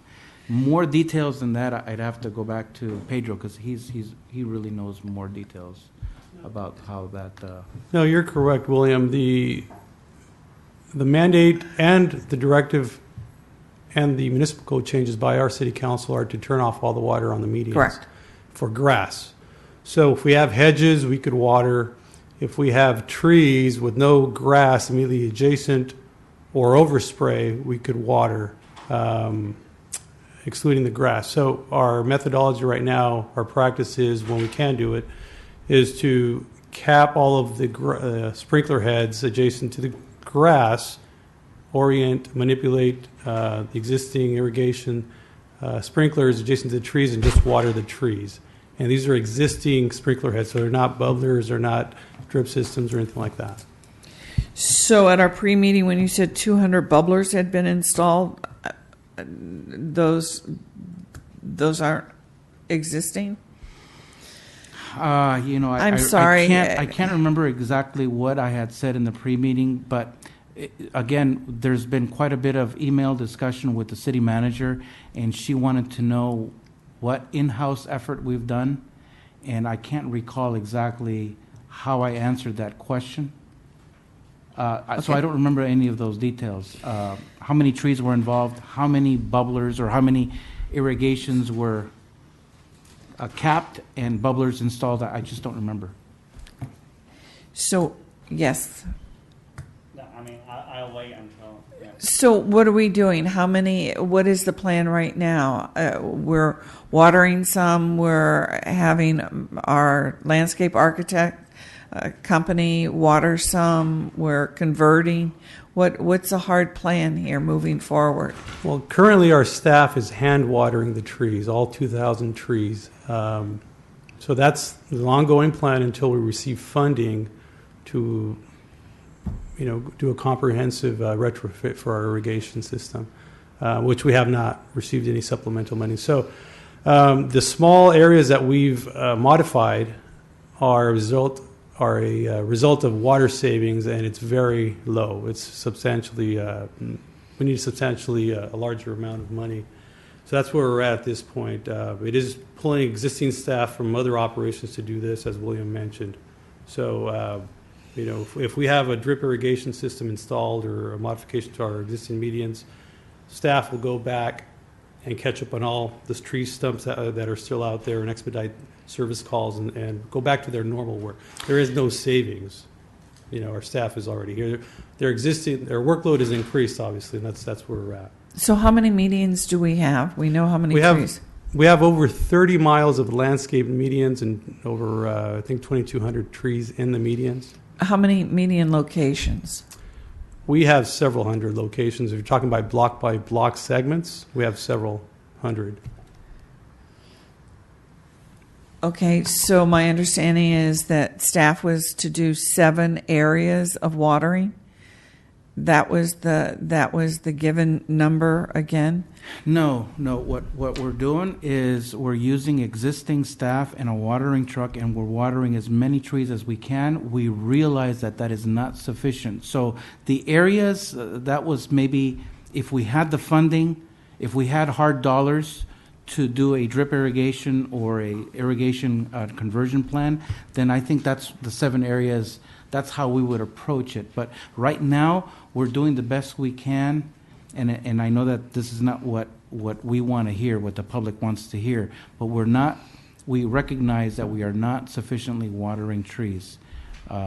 We're bailing as fast as we can, but we're in a sinking ship. That's the honest truth. But that doesn't mean that we're not watering trees. We're doing the best we can.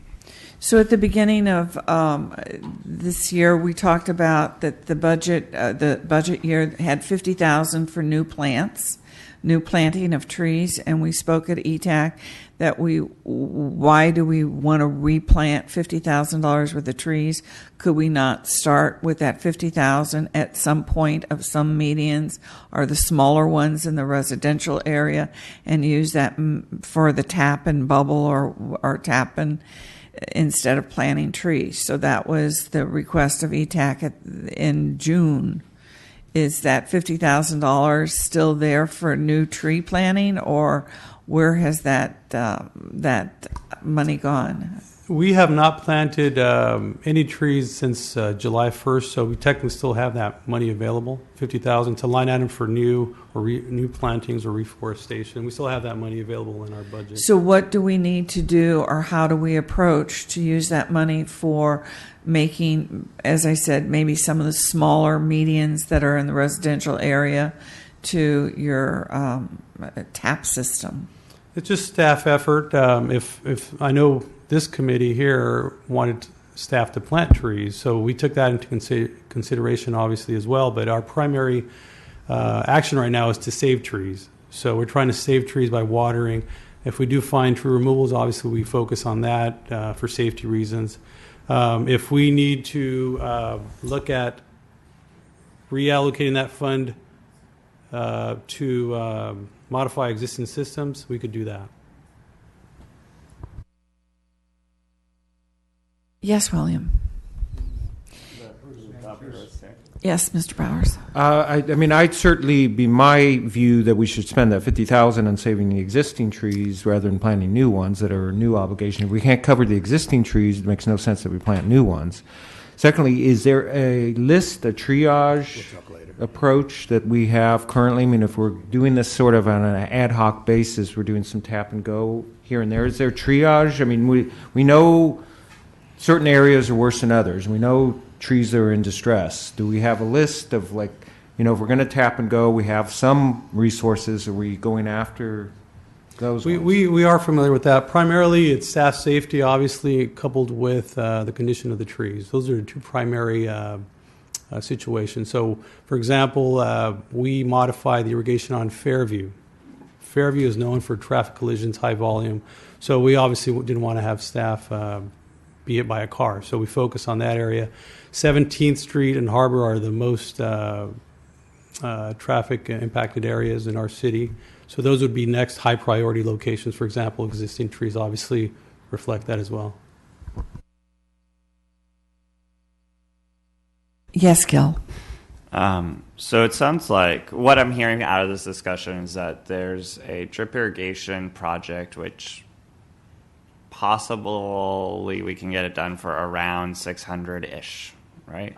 And that there's another path forward, which is a cap and go, which we've started to do in-house, but would cost around what to do for all the medians? It's the number that's been mentioned, about 275 to 275. Yes. Okay. So it sounds to me like we might be able to sort of take iterative steps towards getting all the median trees watered by saying that we're going to take the 50,000. Is the 50,000 for new trees, is that able to be appropriated towards this, or do you need something other than staff time? No, we could use the 50,000 for this if it's authorized. Obviously, I think we could justify that. Obviously, would that require a city council authorization? No, or it would not. Okay. The only reason it would go to council is if we bid the project out. Any project or bid or contract over 25,000 has to go and be approved by council. So that there is some delay in that, obviously, some time, but that would be the only reason there would be some delay or council approval. So one path forward might be we take $50,000, that 50,000 that's budgeted for new tree plantings, and use it to do around a fifth of the medians for cap and go, and then we could suggest to the city council, for instance, to appropriate another $50,000 chunk this year and every year forward. To make sure that, in 4 to 5 years, we have taken care of this entire issue. Does that sound like a sensible path forward? Okay. Because to be honest with you, when you start talking about $1.2 million, it's like, whoa, we don't have that kind of money. Although I guess we have hundreds of millions of dollars in our budget, and it's all priorities, but everyone has their own. So what I would suggest we do then is maybe we could make a formal motion. I don't know if this is something that needs to come back on the October meeting, since this is really just a receive and file about tree removals.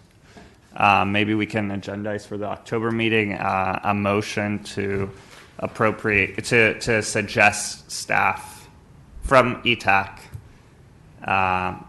We can, we report to the city council, but maybe we can suggest to staff formally in some way to use the 50,000 towards that, and then another item around advising to the city council to appropriate on an emergency basis $50,000 for another portion of Cap and Go, with a plan towards doing that every year forward.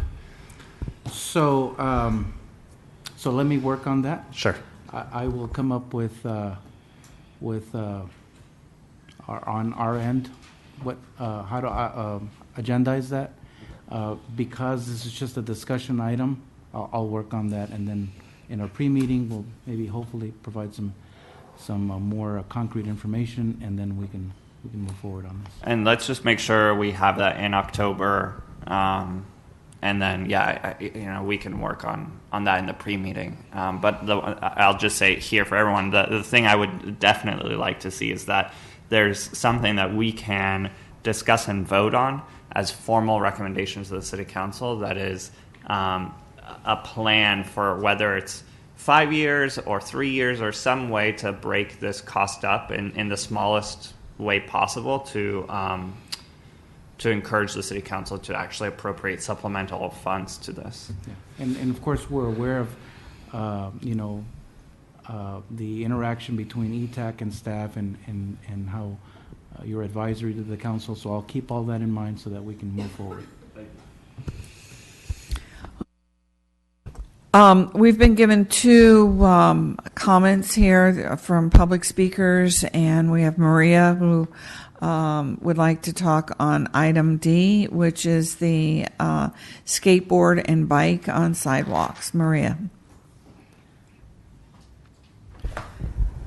If you would state your full name and your home address when you... And I just want to be very clear. The Brown Act does not require you to state your name or your address, so that's up to you. Voluntary information. Sorry. Yeah. Hi, my name is Maria, and I'm just here to express my support for safer streets for skateboarders. This is a mode of transportation for many Santa Ana youth, and Santa Ana being one of the youngest cities in the nation, it is a mode of transportation that they use to get to school, to get to the grocery store, their extracurricular activities such as clubs, programs, anything else across the city.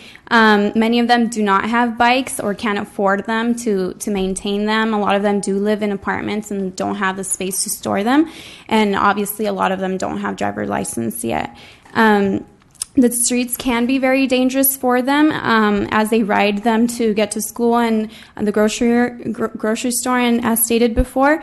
But they are also not being respected as pedestrians, much less by cars, obviously. They get to all of these places not only in the downtown area, but also across all of the city of Santa Ana. And so due to this lack of being respected or seen as a mode of transportation, they are oftentimes forgotten or considered when building infrastructure or, allocating resources or funding for active transportation building and considerations. You will also see many of the youth skating or doing tricks. They'll set up shop on the curbs of the sidewalks or private parking lots of schools or businesses.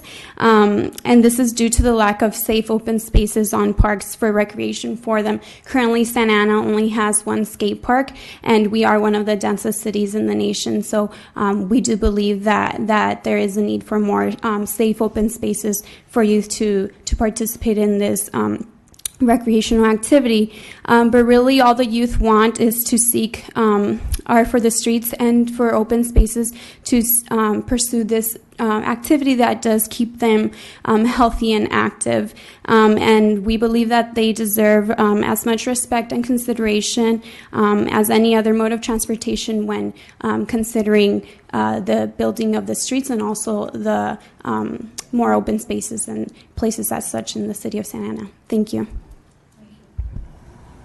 Thank you very much, Maria. I believe Christopher has left, and he has given us in writing that you could provide for us at our next meeting. I can read it now. It's fairly short. Okay. He wanted to comment on, I believe, item... This is Christopher Forth that has Chris spoken... Fortin? Yes, that spoke earlier. Item E, is that what he checked? His second request was for item E, which is SLO 25 in Central Business District. Okay, he had to leave, unfortunately, but he asked me to let you know that as the CBD is developed, I'd like to bring staff and ETAC awareness to Latino Health Access's Safe Mobility campaign and their work on changing motorist behavior on Walnut just south of downtown. Latino Health Access is helping to do this by training traffic safety ambassadors, which include parents and teenagers in the community. While it is important to install infrastructure, strategies like these help to disseminate information in a grassroots way. As the CBD develops, I'd encourage the city to look at these types of strategies as traffic speeds, while slowed in out one area, can spill over outside of the boundaries of lanes. And that was from Chris Fortin. Thank you very much. Okay, let's go through our staff comments. Anything else? Our commissioner comments. Mike, do you have anything to share? Actually, no one is Michael Gonzalez? No, actually, no, I don't. Thank you. Mr. Bauer? Thank you. Just real quickly on the trees and the irrigation issue, back to that, is I wonder if there's any grants there we could pursue on that front. I imagine you're taking a look at that. I hope you are anyways. I know they certainly are in the residential center. You can get grants for turf removal and that sort of thing. So I'd imagine there's got to be something of the sort for a municipality, I would hope, MWD or something of the sort, and maybe Michelle Martinez would be a good, I text her actually during the meeting, so she'd probably be, because she sits on that board, a good resource to investigate that. Thank you. So, Mr. Bauer, at our last meeting, Carl and I attended West Coast Arborist and a seminar, and we brought back information of how many grants there were and a list of grants for trees, and that was brought up at the last meeting and discussed and noted in our minutes as well. But we were advised that due to low staff, that the tree area had not applied for any grants at this time last year or any of the last 3 years. Well, that's regrettable. Is that also, thank you for that information, I appreciate that. Is that also grants for irrigation more particularly? Grants for anything to do with the urban forest. And that would be for irrigation or anything like that. And we were at the seminar. It was almost an all-day seminar at West Coast Arborist, which is the contract services that Santa Ana uses. And they just went over all the available grants. And well, thank you. We have not taken opportunity of that. Well, thank you. I mean, I'm aghast at that, the fact that we wouldn't expend some staff resources at seeking more resources. That seems like a very efficient use and the best use of staff resources. So thank you very much for pointing that out. And I would urge, I know Pedro's left already, but if someone could pass that along in the department, I mean, my comment on that, and I'm sure you've spoken at length at this at the prior meeting, but I'm certainly, that's very frustrating to hear. I mean, again, that's the best use of staff, is to leverage that staff use for other purposes so we can get more resources. Thank you. Yeah, so just a continuation of what I mentioned earlier, which is that I'm the representative for ETAC on the General Plan Advisory Group. It's not an actual commission. It's just a collection of folks giving advice to mostly planning staff about the general plan update. The last element we tackled was the community, public safety and community facilities. So there was a lot of conversation about community facilities, where they should be placed, what the connectivity is. So I made sure to, just to bring any of the views that I thought would come up here to that discussion. So ensuring that there's, non-motorized connectivity to community facilities, talking about trees and urban forests when we're talking about community facilities. And so, yeah, the next item that's going to be discussed is more the built environment, so urban architecture. And I will be sure to update you on that. And the one last thing I'd like to share, that all of the subcommittee of the tree subcommittee, all of the commissioners, we have always said that the save a tree in a drought was our priority. It was never plant a tree as our priority. So I want to make that clarified. We never asked to plant trees. We, in our 1.2 billion, when we thought we were flushed and there was so much money around, we did add a tree planting component, but that was only at that time. It's always been for over 3 years. Could we have 50,000, 25,000? Could we start doing a permanent solution for planting trees? So I do want to make that publicly understood. And thank you very much for the reporting. And the meeting is closed. And There's the item I. Oh, agenda items for the future meetings. I thought we had covered those within the component piece of the meeting. So, my preference just that we have a good summary. What's come up so far that I've heard from members is that they want to see an update on the roundabouts and how they're placed around the city. Information about SB1. It sounded like there was a curiosity around what projects are brought to that. Maybe just a better understanding of SB1. That we will be bringing the non-motorized connectivity study forward in the next meeting. And that in the next meeting, we would be bringing forward some sort of plan around funding for Cap and Go. So those are the items that I've heard come up. We tend to say maybe we can bring it in the next meeting, but it's nice to have it all summarized. If anyone else has items that they'd like to see in future meetings, let us know. Would it be appropriate now to ask? What about the possibility of seeking grants and what an action item from the department in terms of what they could be doing in terms of seeking grants in the future, how we can reorder resources within the department? Okay. Commissioner Bauer, would it be acceptable that be expanded maybe to a conversation around how staff go about getting grants, whether it's the transportation grants or the urban forest grants, and how we can expand that to include? That'd be fine. Trees? Okay.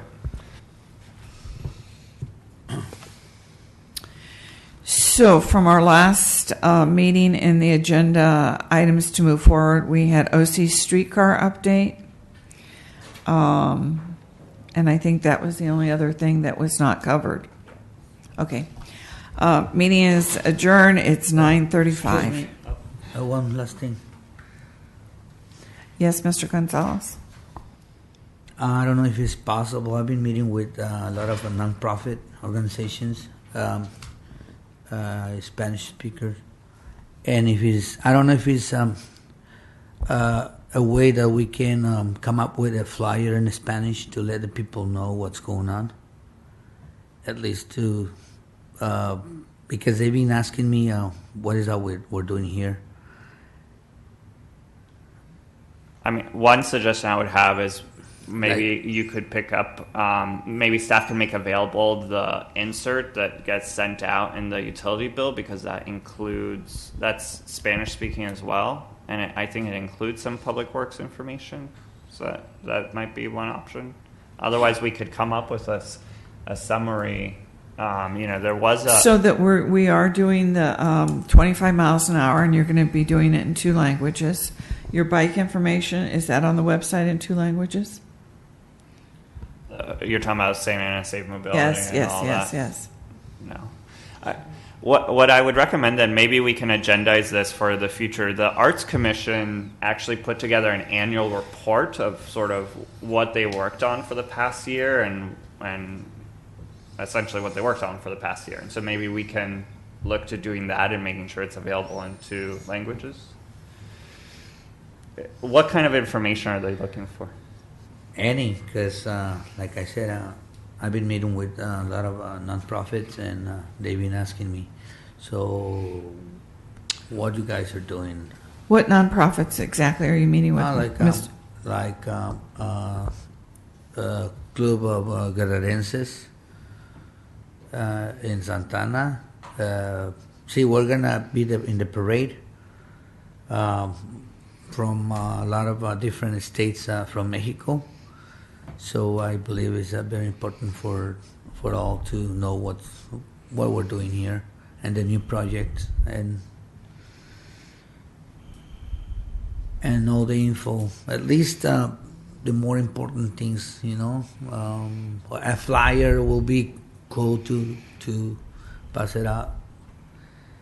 Just a brief staff comment on that. I mean, I'd be happy to pass the information on to the city manager's office to see what efforts there are in terms of bilingual communication with our community, because I know that they're concerned with how we communicate and the fact that we do it bilingual or even include Vietnamese, because we have an active Vietnamese community.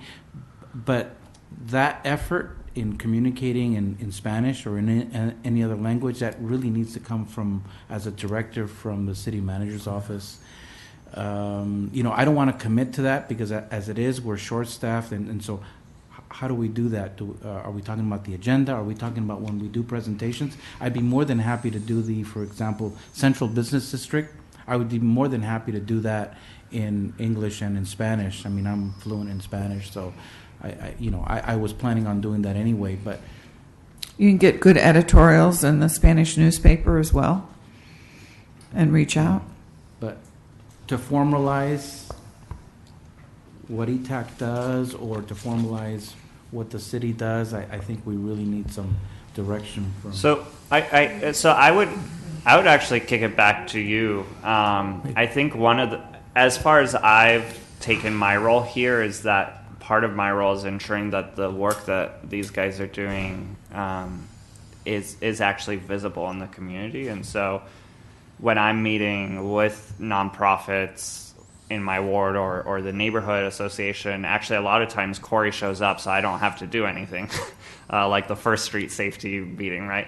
But when they don't, I'm making sure that there's status updates of what I'm hearing here that's going on in the community. And so I would encourage you to look at your role on the commission as that role. And so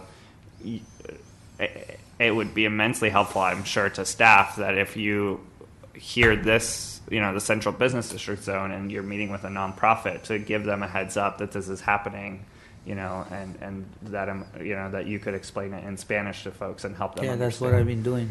Yeah, and so I would encourage you to do that, and if you write something in Spanish that I can share with my neighbor. I live in central Santa Ana, and so there's a ton of Spanish-only speakers. I would love that. I think we can do this as sort of a more collaborative effort. I was just hoping to have a flyer in Spanish to encourage the people to, to help out as much as they can in our projects. And here's my recommendation. We've talked to the interim city manager who put on her agenda to look how ETAC will report to City Council. Part of the discussion was a 4-time-of-year report, update report of what we're working on, what has transpired. So if we get that in place with our new city manager and staff, then we can have that in 2 languages. And that would quarterly update what work we've done and what is on our agenda for the future. So I think we keep this in our future agendas here, and an excellent point, and the point of bilingual is most important, and we head off in that direction. So I am firmly adjourning this meeting now at 9:40.